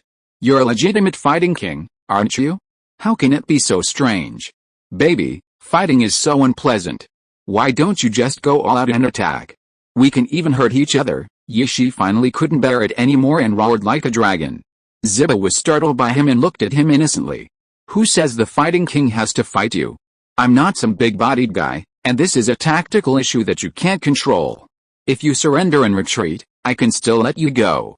Otherwise, if I catch you, I'll let you experience the true power of the fighting king's unstoppable whip. Ziba stared at Yishi with a gleaming eye, as if he were looking at some rare treasure. His evil smile even made Yishi shudder. What the hell? What the hell? What are you doing? I'm telling you, you're a prominent figure, so don't be so impulsive. I'm a man and I love women, but I'm completely loyal to my wife. Yishi, a powerful and imposing man, unconsciously clutched his chest and took a few steps back. Really? Then you can't help me. As if making up his mind, Ziba suddenly pulled back his clothes, revealing his muscular body. Those hard, muscular muscles, just looking like they were ready to be pounded, gave off a sense of explosive power and strength. However, Ziba's action frightened Yishi so much that he stumbled backward, unconsciously leaning against the wall, as if only this would give him a greater sense of security. Brother, I was wrong. We need to discuss this. If you really can't stand it anymore, I can take you to a nice place. Faced with Yishi's seemingly strange series of actions, Ziba was momentarily bewildered, and involuntarily stopped what he was about to do. I say, what's wrong with you, a grown man? You look like a warrior, judging by your attire. If you're angry, and your darlings are fighting, how can we, as warrior trainers, not compete? As he spoke, Ziba even began warming up, tightening the black belt around his waist. Chapter 617 Curious Miss Joy. After learning the truth behind Ziba's words, Yishi couldn't help but breathe a sigh of relief, patting his chest lightly, looking terrified. So that's how it is. I was so scared, I thought I was going to let my wife down, Yishi muttered softly, his gaze turning from fear to surprise as he looked at Ziba. There was no way, Yishi couldn't bear such unbearable thoughts. It was because the current situation was becoming increasingly unfavorable for him. Take the Pokemon battle for example. Even with his own Lucario having Mega evolved, he was already losing ground under the pressure of the 2 opposing Pokemon. As for himself, although he was also a Grandmaster, facing 2 champion-level Pokemon in that situation, he probably had no choice but to surrender. Ziba was actually hoping to temporarily distract Yishi's attention. Otherwise, if his side was defeated and he immediately sent out the next one, how could it ever end? After all, in this situation, their outnumbered side was in a more vulnerable position. It could only be said that Shiba was completely unaware of the truth. Instead, his proposal struck a chord with Shiba. Only he knew his current situation. Shiba's move was like a pillow for a sleepy head. He couldn't have wished for more. He completely forgot his previous wild thoughts. He slowly drew his samurai sword from his waist, and his aura began to gradually shift. However, facing this scene, Shiba simply tightened the black belt around his waist, his aura also rising steadily. When his aura reached its peak, Shiba assumed a fighting stance, shielding his chest with his double-handed sword. It seemed he wasn't going to use any weapons, but for a fighting-type master, double-handed swords were his best weapons. Kill, fight, they roared in unison. Afterward, the 2 figures swiftly approached each other. As the 2 trainers engaged in combat, their Pokemon, no longer under their trainer's command, began to fight independently. Bang, Bang, bang, swish, swish, the dull thuds of flesh clashing against flesh echoed, accompanied by the sharp slash of samurai swords ripping through the air. Though the opponent, Shishi, wielded a samurai sword, the king of fighters' iron fists were no match for him, and Shiba, a physical force capable of single-handedly taking on the mighty, was no match for the ferociously powerful. While dodging and evading, Shishi engaged his opponent in a relentless battle of attrition with his bare fists. While Pokémon exchanged skills, the two trainers, on the other hand, were relentless, unleashing their most powerful attacks. Each was determined to capture the enemy first, striving to subdue the other first and gain a slight advantage in the ensuing battle. Meanwhile, in the Pokémon Center's treatment room, Miss Joy was also busy. After her persistent calls, she finally awoke the fainted egg in the corner. However, it seemed the eggy hadn't fully come out of its slumber yet, its eyes slowly opening in a dazed expression. Even at the moment of being woken, it felt an urge to fall back asleep. But then, hearing the familiar voice, as if a thought struck it, Eggy's eyes suddenly widened. His body shot up again, uncharacteristically agile and swift like a penguin-like figure from a certain company. His wide eyes darted around, taking in the surroundings. Seeing his usual companion, colleague, and trainer tied up in a corner, his face froze for a moment, a look of bewilderment on his face. It didn't understand why its trainer was tied up. Though just a Pokémon, it knew its trainer held considerable status. However, despite this thought, Chandler moved swiftly, reaching Miss Joy and untying the bonds that bound her. Chilly after untying its trainer, Chandler looked at Miss Joy with concern. After a brief pause, Chandler finally regained consciousness and recalled what had happened. A hint of frustration and loss crossed its lovely face. It was all Chandler's own weakness that had led to his master's current situation. As Chandler's trainer, and after years of working together, the Pokémon had developed a tacit understanding. Seeing Chandler's expression, Miss Joy didn't even bother to stretch her limbs, which were numb from the bondage. She quickly placed a hand on Chandler's head to offer comfort. "It's okay, Chandler, I'm fine now, aren't I? Cheer up. I'll need your help later." After comforting Chandler, whose dejected mood had finally eased, Miss Joy began to stretch her numb limbs. Feeling better, Miss Joy realized her current predicament was dire. She could be taken hostage again at any moment, even though Chandler had recovered from his coma. But Miss Joy lacked confidence. After all, Chandler had been defeated once before, and if it happened once, it would happen again. Listening to the occasional sounds of fighting and the roars of Pokémon outside, even Miss Joy, who had undergone special training, felt a sense of dread. But curiosity about how to say it outweighed all else. Listening to the occasional sounds of fighting outside, Miss Joy felt like she was being scratched by a meow. She really wanted to look outside to see what was going on. What was going on? Especially since she was tied up inside, she could still hear their previous conversation outside. Chapter 618 Behind. Despite being restrained inside, Miss Joy listened intently to every conversation outside. After all, Ten had previously dragged her behind the wall near the door to better keep an eye on her, making it impossible for her to miss out on what was happening outside. Consequently, upon learning that the two fighting outside were a martial arts champion from the Kanto region of Japan and one of the 8 captains of the internationally notorious S organization, Miss Joy felt a mixture of shock and excitement. After all, the Joy family, Miss Joy's family, was considered one of the most powerful in Japan, and his own power and status were considered among the best in the family. Even so, encountering such powerful beings would normally be impossible. How could she not be excited to have this rare opportunity to meet them? After all, in this world dominated by Pokémon, strength reigns supreme, and the law of the jungle persists. Men, women, young and old alike, hold a special admiration for the powerful. After raising her index finger to mute the Pokémon, Miss Joy quietly approached the door and cautiously poked her head out, but quickly pulled it back. She patted her chest with a lingering fear, her face filled with dread. Just as Miss Joy had peered out, she saw the 3 Pokémon fighting so fiercely that a piece of stone, seemingly cut from somewhere, shot towards her. If she hadn't reacted so quickly, she would have been slashed in the head. But soon, she was drawn to noise nearby. Once again, she cautiously poked her head out, but this time, she was much smarter, having found a helmet and put it on. Looking in the direction of the sound, not far from where the 3 Pokémon were fighting, Shiba and Yishi were engaged in a fierce flesh and blood battle, like martial arts masters from a Chinese TV drama. Shiba, in particular, dared to fight with his bare hands against a samurai sword.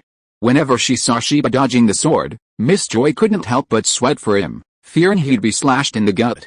But ultimately, Miss Joy was disappointed. After watching for a long time, she saw nothing like she'd imagined. Instead, she was mesmerized by the battle. For some reason, she suddenly felt that human combat could be even more exciting than Pokémon battles. Jilly at that moment, Jilly's little head peeked out from under Miss Joy, its large eyes darting around. Chandup's voice instantly jolted Miss Joy out of her reverie, completely snapping her out of her trance. Slapping her cheeks in frustration, a rare serious expression crossed her lovely face. What's wrong with me? This isn't a time to relax. There are probably many Pokémon waiting for my help. Although she desperately wanted to watch the battle between the 8th captain of Organization S and Shiba, Miss Joy ultimately held back, her rationality overcoming her emotions. But how could she help now? A trainer-to-trainer battle was already underway between Ten and Shiba. And the other 3 Pokémon were beyond comparison. While her own Chandup family was considered above average among the clans, with their limited strength, if they rashly joined the fray, Chandup would likely be instantly annihilated. As for herself, that was out of the question.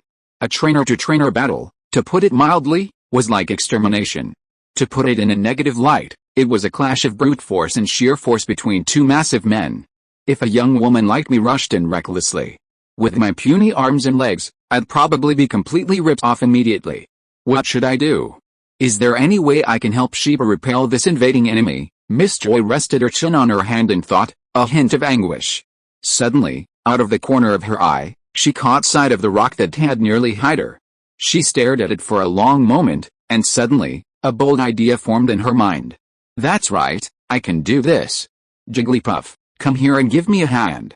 Meanwhile, the battle between Shiba and Yishi continued unabated, completely unaware that, while they were fighting, Miss Joy had already freed herself with Jigglypuff's help and even had a moment to observe the fight.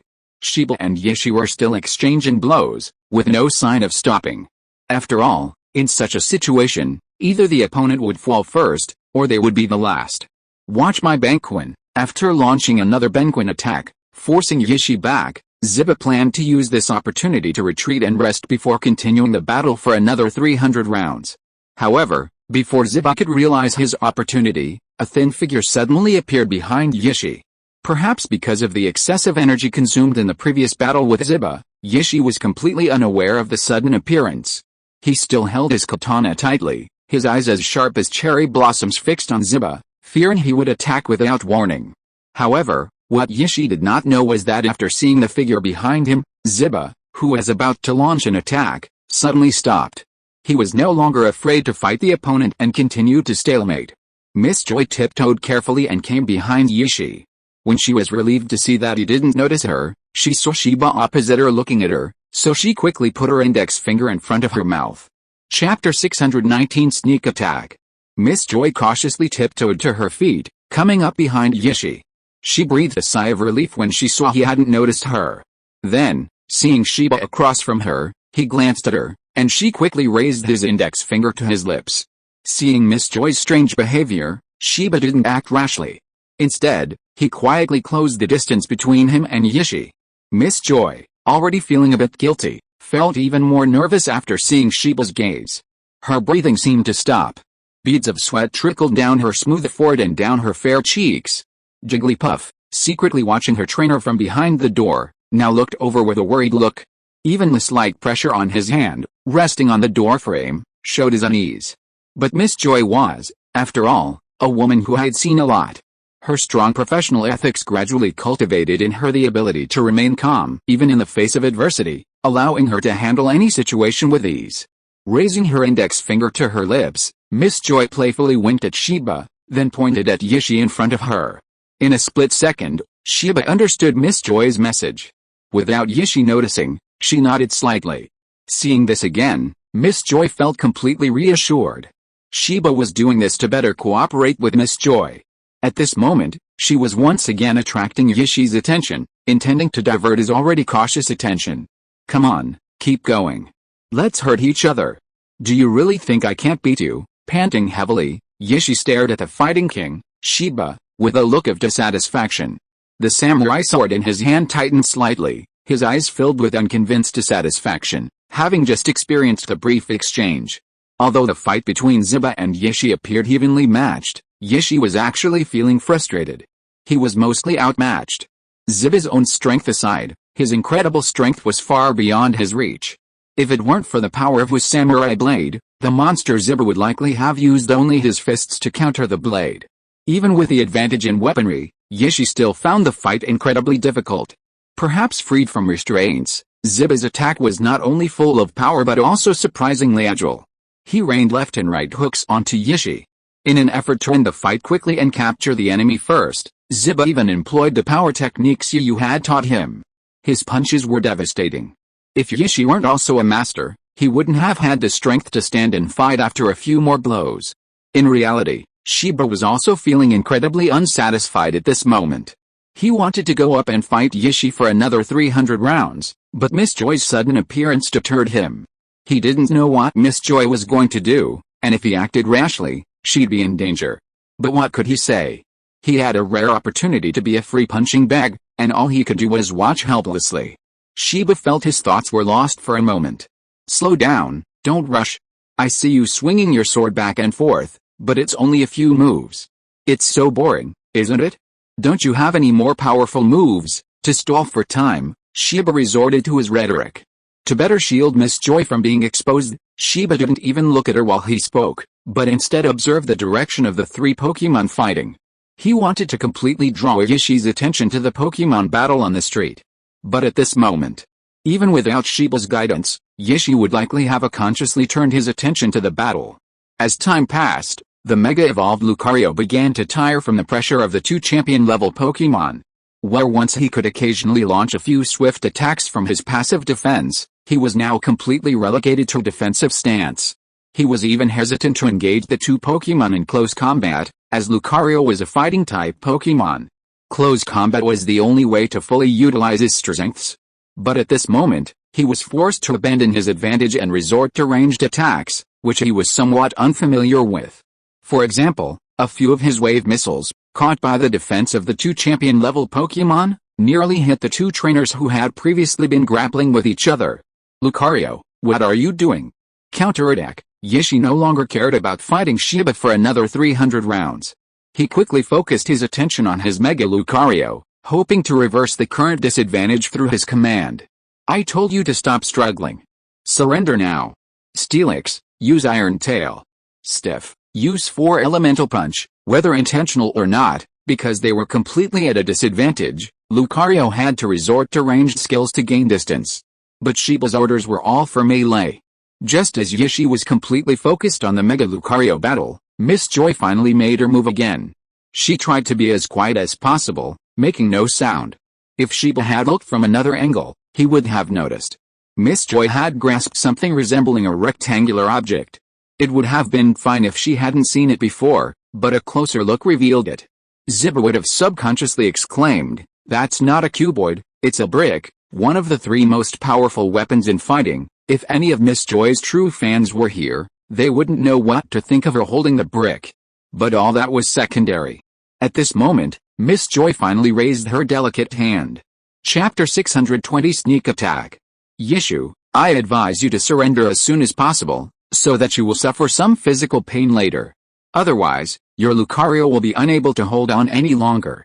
If you are caught by me then, you will often feel like a human sandbag. Ha, ha, I laughed. Ziba, you have been the fighting king for so long that your brain must be broken. Have you ever seen a high-level member of an evil organization surrender voluntarily? Besides, who said that my Lucario can't hold on any longer? The outcome is still uncertain. Even if we fight for another 300 rounds, there will be no problem. Oh my god. I have seen arrogant people, but I have never seen anyone as arrogant as you. The tone is even more arrogant than that of a fighting king like me. This is really unbearable. Steelix, teach him a lesson with your strength. Yishi and Ziba didn't know if they were so immersed in the battle against the Pokemon that they actually forgot that they had to continue fighting for 300 rounds. They turned to directing the Pokemon battle and engaging in a war of words. The intensity was truly intense, reminiscent of a fierce duel between dragons and tigers, neither willing to yield, neither willing to submit. Even the 10th, currently at a disadvantage, was even more vocal. This was understandable. At their level of status, all they cared about was face. Furthermore, as warriors themselves, their youthful ambition was undeniably strong. There's no first in literature, no second in martial arts. Furthermore, one of them was a regional martial arts champion, while the other was the second highest ranked captain among the 8 captains of the S organization. That's better than singing. If your Lucario is so powerful, then have him fight my Pokemon in close combat. Haha, do you think I'm stupid? What's the point of fighting 2 at once? Yeah, fighting 2 at once is not much, but what about your Mega Evolution? Mega Evolution can also be considered a part of Pokemon strength, okay. If you have the ability, you can also make your Pokemon Mega Evolve. I have absolutely no bad words for you, but fighting 2 at once is a bit too much. Hey, look at my temper. Is it enough for you to Mega Evolve? Why don't you send out other Pokemon as well? The worst that can happen is that we can have a team battle, really. Come on, quickly take out all your other Pokemon and let me see them. After hearing what Hiba said, Yishi was suddenly speechless. Shiba had really high a sore spot for Yishi. It wasn't that I didn't want to send other Pokemon into battle, I clearly didn't bring any. Oh, damn it. Don't act so aggrieved, you grown man. You're acting like a little girl. At worst, I won't take advantage of you. How about we go one-on-one with Mega Lucario and Mega Lucario, whether it was a genuine attempt to stall for time or distract the opponent, or perhaps he was genuinely disgusted by Yishi's expression, Shiba actually gave up his advantage for the first time. Okay, you said it. No going back on your word. Anyone who does will be grilled. Yishi seemed a little incredulous that the opponent would actually give up their advantage, and quickly made the first promise. I'm not trying to discourage you. With your current Mega Lucario, my Mega Lucario can really give you a beating, Shiba acquiesced, though still maintaining his composure. At the same time, he felt a small sense of relief. Fortunately, he'd spent so much time with Yu that he'd not only secretly learned a few of his fighting techniques, but also a good grasp of his rhetoric. Lucario, don't let your opponent underestimate you. Show your strength and use Bone Strike. Use your strength and use the 4-elemental fist. Perhaps completely absorbed in commanding his Pokemon, Shiba had subconsciously ignored Miss Joy. Both sides were completely absorbed in their Pokemon battle. Even the Pokemon themselves were like this, their only concern being the other side. Just then, seeing the situation was turning against his Lucario, Yishi was about to issue another order when he felt a pain in the back of his head. He instinctively reached out and touched something, only to feel something damp. Then, his HUD spun and his mind began to blur. First, he fell to one knee, then his entire body collapsed to the ground. He was completely unconscious. All that remained was Miss Joy behind him, still in the motions before swinging the brick. Knockout. Seeing this, Shiba was startled. How could Yishi, who had been fighting him so well just moments ago, suddenly lose his fighting ability? If Yishi regained consciousness, wouldn't he accuse him of being a slacker like Growlithe? He'd claimed his victory was unfair. But it was only then that Shiba finally realized what had happened to him. He'd been so engrossed in his battle that he'd almost forgotten Miss Joy was there. But then again, was Miss Joy, who usually looked so delicate, really this violent? She'd been attacked from behind, had her head ripped open, and remained unfazed. If he hadn't seen it with his own eyes, Shiba would have been incredulous. This wasn't the gentle and considerate Miss Joy who usually treated Pokemon. She was like a female Tyrannosaurus, even more terrifying than even him, the king of fighting. The sudden change quickly attracted both Pokemon involved in the fight. The two Pokemon's mindsets differed. Lucario, undeniably, possessed the most complex emotions at this moment. As Yishi collapsed to the ground, unconscious, Lucario's body shone with the characteristic glow of a Mega Evolution, but this time, it wasn't an evolution, but a regression. He had once again reverted to his original form. Facing the relentless barrage of blows from the monster's strength, even if he were a Mega Evolution, he wouldn't have been able to withstand it. Once again, flung back by the monster's strength, Lucario landed right next to Yishi. Luca, my master and I will definitely be back. With the unwavering determination to avoid immediate defeat, Lucario glanced at his trainer with a complex expression before decisively hoisting him onto his shoulders and dashing off. If you are listening to this novel on a channel other than Fanfic World, it means it was downloaded and re-uploaded without effort. We warmly invite you to visit our channel, Fanfic World. There you will find the original version of this story and many other novels of various genres. We look forward to seeing you dive into a world of incredible novels. Chapter 621, Destroying the Energy Device Again. What's going on? That Lucario is running too fast. Doesn't that mean he hasn't even used all his strength yet? Sheba and Miss Joy glanced at each other subconsciously, each looking bewildered. But then they both breathed a sigh of relief, and set down the large rock they'd been carrying. At least the matter was over, and it was time to take a breath and have a drink of water. Sheba had at least completed his mission. Miss Joy, however, wasn't so happy, looking at the devastated Pokémon Center. Her face was furrowed, almost unhappily written across her face. By the way, Miss Joy, do you know if any of the Pokémon at the Pokémon Center have been stolen? After retracting his super strength and Steelix into his Pokéball, Sheba finally had time to get down to business. Look at my memory. All the Pokémon left at the Pokémon Center's treatment area were taken away when the center was first occupied. Miss Joy sounded frustrated and annoyed, but even more so, she felt guilty for not being able to protect the Pokémon that others had entrusted to her, thus having them stolen. Miss Joy was also feeling anxious, but she didn't know what to do, so she just kept pacing around in circles. Sheba's heart, which had just been at peace, was once again lifted. She had been heading for a bench at the Pokémon Center's treatment area to rest for a while, but she involuntarily turned back and walked towards the direction Lucario and the others had left. What should I do? I've gotten into big trouble. Miss Joy was panicking. After all, losing a trainer's Pokémon was a serious sin. While there were unavoidable circumstances involved, dereliction of duty was still dereliction of duty. Miss Joy had no excuses. Miss Joy, don't worry. This situation may not be as bad as you think. Seeing this again, Sheba couldn't just walk away. He stepped forward and softly comforted her. But, looking at Sheba's resolute and confident eyes, Miss Joy was about to say something questioning, but the words caught in her throat. There's no buts. Trust me. I'm one of the 4 heavenly kings of the Kanto region, the king of fighters. Even that captain of the 8th division of Organization asked just now, did I defeat him? Sheba placed his hands on Miss Joy's shoulders, his eyes filled with an unprecedented determination and confidence in his own strength. Perhaps because of the fight he had just fought off Yishi, Sheba had momentarily forgotten that he had only brought 3 of his main Pokémon. Yishi had only sent out Lucario the entire time, leaving all the other Pokémon untouched. Sheba chose to temporarily forget this fact. After all, he couldn't afford to lose face in front of a beautiful woman. Even the Kanto region's fighting champion was no exception. Then I'll leave everything to King Sheba. No matter what the outcome, I'll treat you to a meal. Miss Joy seemed to be infected, her impatience finally calming down. Yes, Sheba's body tensed, and she roared. For some reason, she felt a bit nervous when facing Miss Joy. This was incredibly strange, considering his status.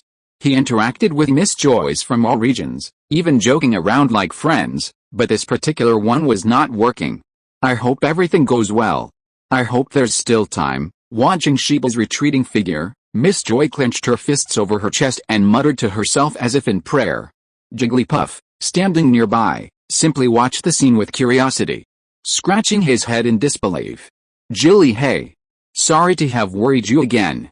Let's go and see if there's anything we can help with. After all, given the current situation, we can't just sit there and wait for death. 2 flowers bloomed, each with its own beauty. Just as Sheba had completely completed her mission, successfully rescuing Miss Joy and the Pokémon Center's medical unit, and was rushing towards Kona and Wataru, the energy shield at the center of the exchange meetings battle venue underwent another change. At this moment, the energy shield, which had been weakened by the accidental destruction of an energy suit by Yulong Zinai, began to flicker inexplicably, like snow on a TV screen, with occasional squeaking sounds. It seemed extremely unstable, as if this solid energy shield could dissipate at any moment. Not only that, the portal-like opening in the energy shield had vanished, leaving only a wall and a passage through it. What's going on? Why is it possible to do that, and yet the energy provided has suddenly become so weak? This sudden change immediately alerted the 2 responsible persons, Takukura and Hugh Tucker. Although they had been locked in a stalemate with the 2 heavenly kings, their attention was completely focused on the hunting ground within the energy shield. After all, today's harvest depended entirely on this energy shield, which served as a hunting ground. However, The situation at this moment had far exceeded their expectations. They had thought victory was assured by sending the battle team inside, but they had not expected the fierce resistance from the trainers from various countries. What's going on? Hugh Tucker's face was filled with rage, his usual playful demeanor completely gone. He was responsible for the energy device and the energy shield, and now that something had gone wrong, the higher-ups would only blame him. Captain, 3 girls broke in and destroyed the energy device. We're currently pursuing them. At this moment, Xiu Tucker's intercom, strapped to his waist, rang. His expression changed dramatically, becoming utterly awful. Takukura remained silent, but his face, gloomy and almost dripping with water, revealed a burning rage. Damn it. Chapter 622 The 3 Brutal Women. Damn it, it's absolutely despicable. A bunch of losers. The most despicable are those guys who repeatedly ruin our plans. They better pray they don't run into me, or else they'll find out why the flowers are so red. Unlike Hugh Tucker, Takuma remained impassive but secretly fumed. A bunch of bad guys.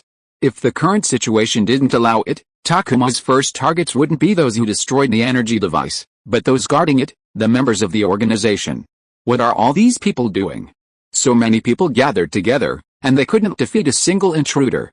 Even if they were just 2 or 3 people, their Pokemon would be more powerful. But at least we prepared for a rainy day. Didn't we leave a king-level Pokemon for each of you guarding the energy device as a warning? But at this moment, if Takuma's voice were heard by the S organization members guarding the energy device, they would surely cry out in injustice.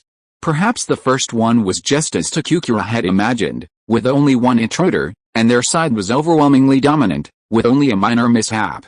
But they completely disagreed with the second one. A single elite-level Pokemon as evidence was so powerful? They had no idea how terrifying those 3 inexplicably intruding girls were. Without a word, each of them unleashed an elite-level Pokemon, unleashing a swarm of attacks without waiting for a word. Consequently, their side had no chance of resistance. The energy device was instantly destroyed. If anyone was to blame for this, it would have to be the S organization member who had led Serena and the other 2. He had originally planned to lead them to his home turf, ambushing them and reap the spoils of victory.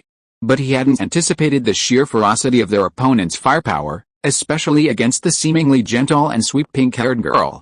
They were even more brutal when commanding their Pokemon in battle. They had no idea what the villains were saying, simply ordering their Pokemon to assault them. And the green-haired girl, whom they had assumed was the easiest of the 3, had never expected to be beaten up just as badly when they approached her. And most importantly, they were so brutal and ruthless that they refused to accept surrender. Those who had already surrendered and were powerless to resist were fine, but for those who persisted, the bruises and swelling were the least of their problems. Then, with devilish smiles, they ordered their Pokemon to dismantle the energy device. The S organization member who had reported the incident shuddered as he recalled the scene. It wasn't their fault for not fighting with all their might, it was their opponent's sheer brutality. Besides the beatings they received, the energy device was dismantled. Takukura, their only trusted member, cried as the 3 Pokemon attacked him. It wasn't easy, it really wasn't easy. Now, seemingly able to escape their encirclement and report the news, the members still considered themselves lucky and fortunate. Upon seeing this scene again, Watery and Kona exchanged a knowing glance. It seemed Serena and the others, along with Nobuomi Ibe, had succeeded. Now it was their turn to perform, completely letting go of their reservations. Watery crossed his arms, a playful expression on his face, a confident expression. Oh, it looks like you're in a bit of a pickle. How about we give you one more chance? Evacuate now and return the extra Pokemon you stole. Perhaps we'll even consider letting you go, you damned young man, you're looking down on us. You don't deserve to let us go, Hugh Tucker retorted. Meanwhile, Takukura, in a rare moment of calm and reflection, was truly taking a turn. It all seemed so coincidental. Was it just bad luck, or had they forgotten to check the almanac before going out? The plan they had laid out, supposedly flawless, was actually showing flaws at every step, and even now, unexpected events were occurring. How despicable of you. You're the ones who sent people to dismantle our energy device. I never thought a king of the Alliance could resort to such despicable tactics. I'm truly impressed, Takukun sneered, his face sardonic. Same here. It's like the governor setting fires, but the people aren't allowed to light lamps. We learned that from you, Still somewhat hesitant, he hesitated to engage in a Pokemon battle right then and there. But Duna wouldn't let him off the hook for a verbal advantage. Damn it, you're such a despicable bunch. So, do you dare to engage in a Pokemon battle? I'll teach you a lesson. Hugh Tucker's eyes blazed with fury. If Suicune hadn't been holding his hand tightly, he would have rushed forward. Ha, you're so confident. If my math wasn't taught by the gym teacher, we'd be 2-on-2 right now, and you're so sure you can beat us? Du laughed exaggeratedly, even extending a finger, pointing at the other two, then at himself and Kona. Although he was still a little hesitant, he couldn't lose face. He couldn't lose momentum, or he would truly lose. Only by doing so would he avoid letting them see any clues, and his side would be more confident. Hearing Du's words, Xiu Tucker fell silent. The other party was telling the truth. He and his men really had no confidence they could detain him. And most importantly, if they couldn't defeat him, they would be left behind, and the consequence of being left behind was that they could be attacked at any moment. After all, they were investigating on someone else's territory, and support from the Pokemon League would likely arrive quickly, even though they had already taken precautions and blocked the way. Whether we can win or not, we'll have to try to find out. And why are you so confident saying it's a 2-on-2 fight? Tokukira finally spoke up this time, a rare hint of joking in his words. His expression, like a cat watching a mouse, made both Watery and Kona frown. What do you mean by that? Although Xinkson was startled, Watery still frowned slightly, still a little confused by Tokukira's sudden words. Chapter 623 Embarrassment. What do you mean? You really think my math was taught by the paid teacher, don't you? Even though our paid teacher is the homeroom teacher, although Du was panicking, he forced himself to calm down and even found the energy to crack a joke. Kona, on the other hand, reacted more quickly, as if on cue.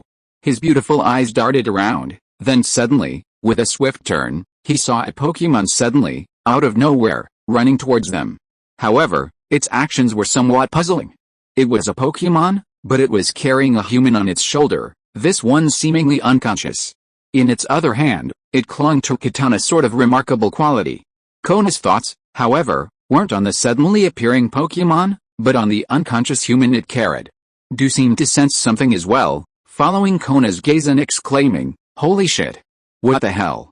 A Pokemon carrying a human? Could that person be a weapon for that Pokemon?" But then Du realized what was happening and instantly turned his head back to look across at Hugh Tucker and Takuma, his eyes wide with disbelief. When did you, Organization S, become so ruthless?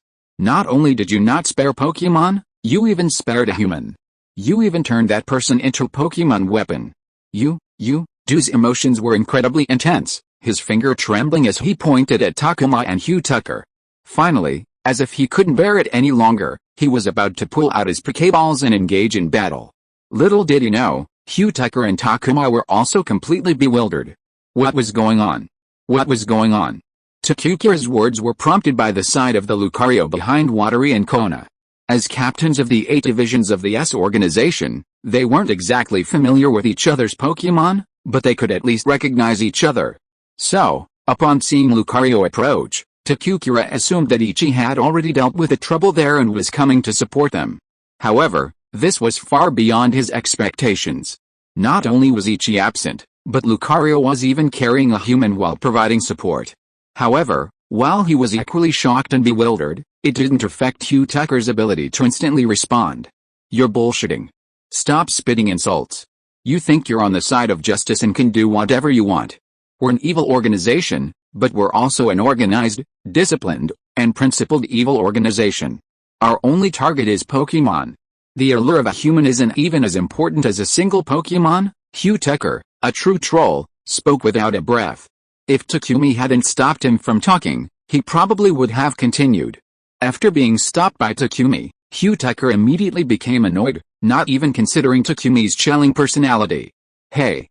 Takumi, what are you doing? Why are you stopping me? I can still troll. Hey, look at my temper. You dare to accuse our S organization so casually? I'll make them laugh and cry. Then I'll really stop being Hugh Tucker. Hugh Tucker acted like he wouldn't give up until he explained.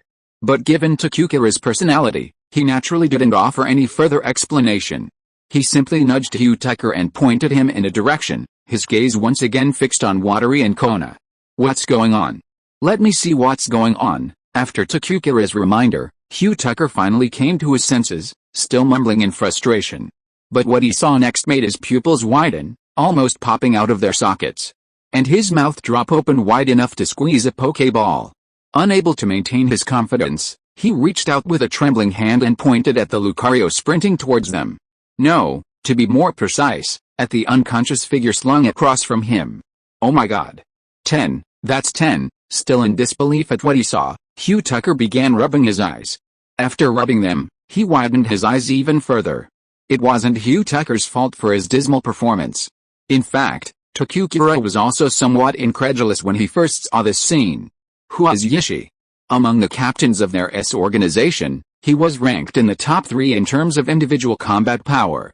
Of their 8 captains, with the exception of the 8th captain, Snow Leopard, the remaining 7 were practically on par with each other, each possessing their own strengths. But generally speaking, Takukura and Yishi were considered the strongest among them. After all, in addition to their powerful Pokémon, they also possessed considerable combat power. In terms of combat power alone, Yishi could rival the man beside him. Yet, this very being was now in a state of extreme distress, being carried by his own Pokémon and unconscious. Judging from his current appearance, he looked extremely distressed. Perhaps it was because Lucario was carrying him on his shoulders, obscuring his vision. Hugh Tucker only saw the disheveled hair. The robes that were neatly arranged when they first met were now tattered and could even be taken apart and used as a mop. What's going on? What's happening? Hugh Tucker was still in disbelief. Takukura reacted very quickly. When he felt something was wrong, he stared at Kona and Watari with a sharp gaze. He unconsciously held a Pokeball on his waist in his hand and took a defensive posture. Is it you two who are up to something again? You are really cunning. They say that the Kanto Regional Alliance is the most cunning. Now that I see it, it really lives up to its reputation. Chapter 624 Wake up. Damn it, don't you dare spit on me like that. We've just been standing here, the two of us, and haven't gone anywhere, okay? And who is that person you're talking about? We don't even know, Du retorted without a shred of fear, even adopting a dismissive air, but then a look of surprise appeared. He pointed with some disbelief at the figure that had just run past them, just as Lucario was about to place him next to Takuma and Hugh Tucker. Let me ask, could this be the person you're talking about? Takuma's face darkened immediately. This was simply bringing up something completely off topic. But before he could even open his mouth to retort, a cry of surprise rang out, completely freezing him. His gaze instinctively flickered towards the person. Holy crap! This is too tragic. A bloody head, and even a slashed open skull. How cruel, such a vicious heart. How painful must that be? Hugh Tucker exclaimed, his words filled with shock, and he instinctively touched his head. Damn, it looks like it hurts. And looking at Yishi's current condition, the pain he endured must have been unimaginable. After all, although he hadn't practiced hard kicking like Iron Head Kung, Hugh Tucker knew that after reaching the Grandmaster level like them, one's body would become extremely strong. Yet, even a strong man like Yishi was unconscious at this moment.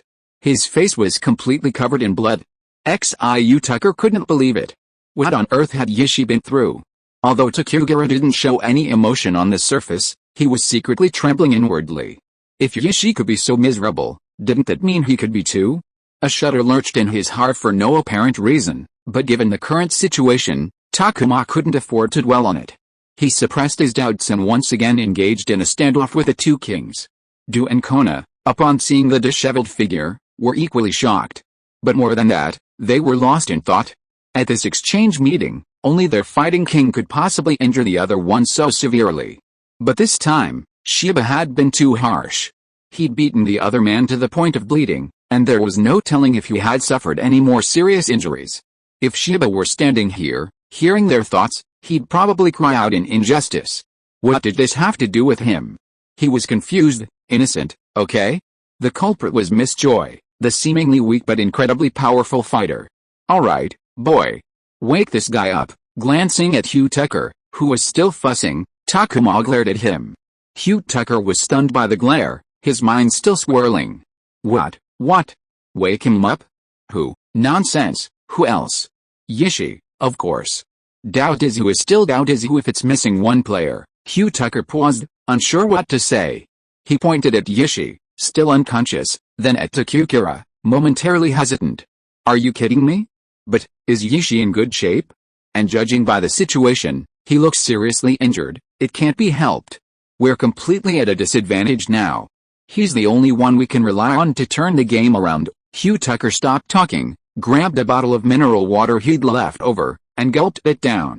After a few more sips, he spat it all out onto Yishi, still unconscious. Suddenly, provoked by the external force, Yishi, who had been in a coma, instinctively sat up, his face bewildered and wary. Who dares to attack me, your uncle? You must be tired of living. Hearing these words, tinged with brutality, Xiu Tucker shuddered, not daring to utter a word. Takukun, on the other hand, was much calmer, as if nothing had been orchestrated by him. All right, stop whining. You're not ashamed, but I am.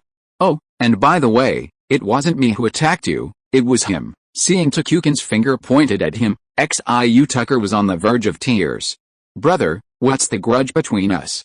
You're pushing that killer onto me. Still a little dazed, Yishi, fresh from his coma, felt an itch on his head. He scratched it, only to feel a dampness. Bringing it to his eyes, he saw blood. He didn't even bother to see if anyone else was watching. His eyes froze, and he stood up, grabbing Hugh Tucker by the collar and roaring, "You did this too. Great. I never thought you'd already dislike me and took this opportunity to stab me. No, I'm not mistaken. This was even before you passed out." Think about it carefully, as if he truly remembered it. Even after Hugh Tucker's reminder, Yishi actually managed to recall the incident without paying attention. Fuck. That tomboy Miss Joey is so cruel. She actually attacked me when I wasn't paying attention. I can't stand it anymore. Don't let me run into her again, or I'll teach him a lesson and show him why flowers are so red. Yishi was clearly recalling everything about his marriage, cursing profusely. Alright, Yishi, this isn't the time to talk about that. Let's help solve this problem together. Seeing that the time was almost up, Takukura quickly interrupted him, threatening to let him continue like this forever. While he's still interested, let's quickly resolve the matter at hand. With that, Takuma began searching for his Lucario. He breathed a sigh of relief when he found him right beside him, and only then did he have time to assess the two men on the other side. Ah, you two are the remaining two kings, right? You're truly worthy enough to be our opponents, but your plan is a bit too unfair. We're also very democratic. How about we have a one-on-one duel? Yishi spoke to himself, wiping the blood from his face. He completely ignored Takuma's increasingly dark complexion. Xiu Tucker simply watched curiously from the sidelines, truly unwilling to speak in front of the two big men. Chapter 625 Retreat. Hey, Ten, what the hell is wrong with you? This isn't like you. Normally, if you heard about a Pokemon battle, you wouldn't have been so rambling, you'd have rolled up your sleeves and joined the fight. You wouldn't have lost your mind or your memory when you got ripped open. Seeing that things weren't going as he'd expected, Takukun quickly pulled 11 over. He even leaned close to Ten's ear and whispered softly. What are you talking about, Takukun? Didn't we just ask me to come and help out for a while? We didn't say we were going to have a Pokemon battle. So, you know what I mean. Takukun was a little confused. What? You know, I know, what do I know? It's just asking you to send out your Pokemon to battle? You're being so hesitant. That's not like you. And most importantly, if you were Egg and the others, we could still help you. 2 against 3 wouldn't be a problem. Who says shameless? It's the very definition of our evil organization. But looking at Takuma, who had no chemistry with him, Yishi felt a deep sense of anguish. It wasn't that he didn't want to send out his Pokemon for the battle, it was simply because he only had one Lucario. And that Lucario had already battled the Pokemon of the King of Fighters before, so it wasn't very much left. Although Yishi was incredibly anxious, his professionalism prevented him from showing any emotion on his face. Oh my. How could you not understand my implication? It's because you told me you were just here to keep the peace, not to fight, that I only brought one Lucario. Yishi suppressed his anger and didn't yell out loud, but he spoke clearly and directly, each word expressing his meaning. What the hell? Takuma rubbed his ears in disbelief, almost wondering if he had misheard. How could this guy be so careless as to only bring one of his main Pokemon with him when he went out? Is this a sign of confidence in one's own strength, or perhaps a disdain for others?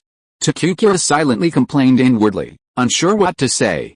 Suddenly, the situation returned to its original state, where no one dared to send out their Pokémon first. It suddenly occurred to me that we're all civilized people. A fight like this wouldn't be good. Why don't we sit down and chat, have some tea? Besides, if a fight breaks out, it's 2 against 3, isn't fair, is it? Don't think you're all so powerful just because you heard this. Each of our 8 captains is as good as your kings. Xiu Tucker saw the right moment to speak out. It was fine at first, but then it became a direct threat. Meanwhile, he felt a surge of frustration. What the hell is this? He'd been prepared for so long, and in the end, he got the one he chose. So frustrating. Hell. Fine, if you want to sit down and chat, you have to hand over all the Pokémon you stole. Otherwise, there's no point in talking. Let's just have a fight. Du wasn't one for this. And how could you be so timid on his home turf? That's right. Du, don't be a wimp.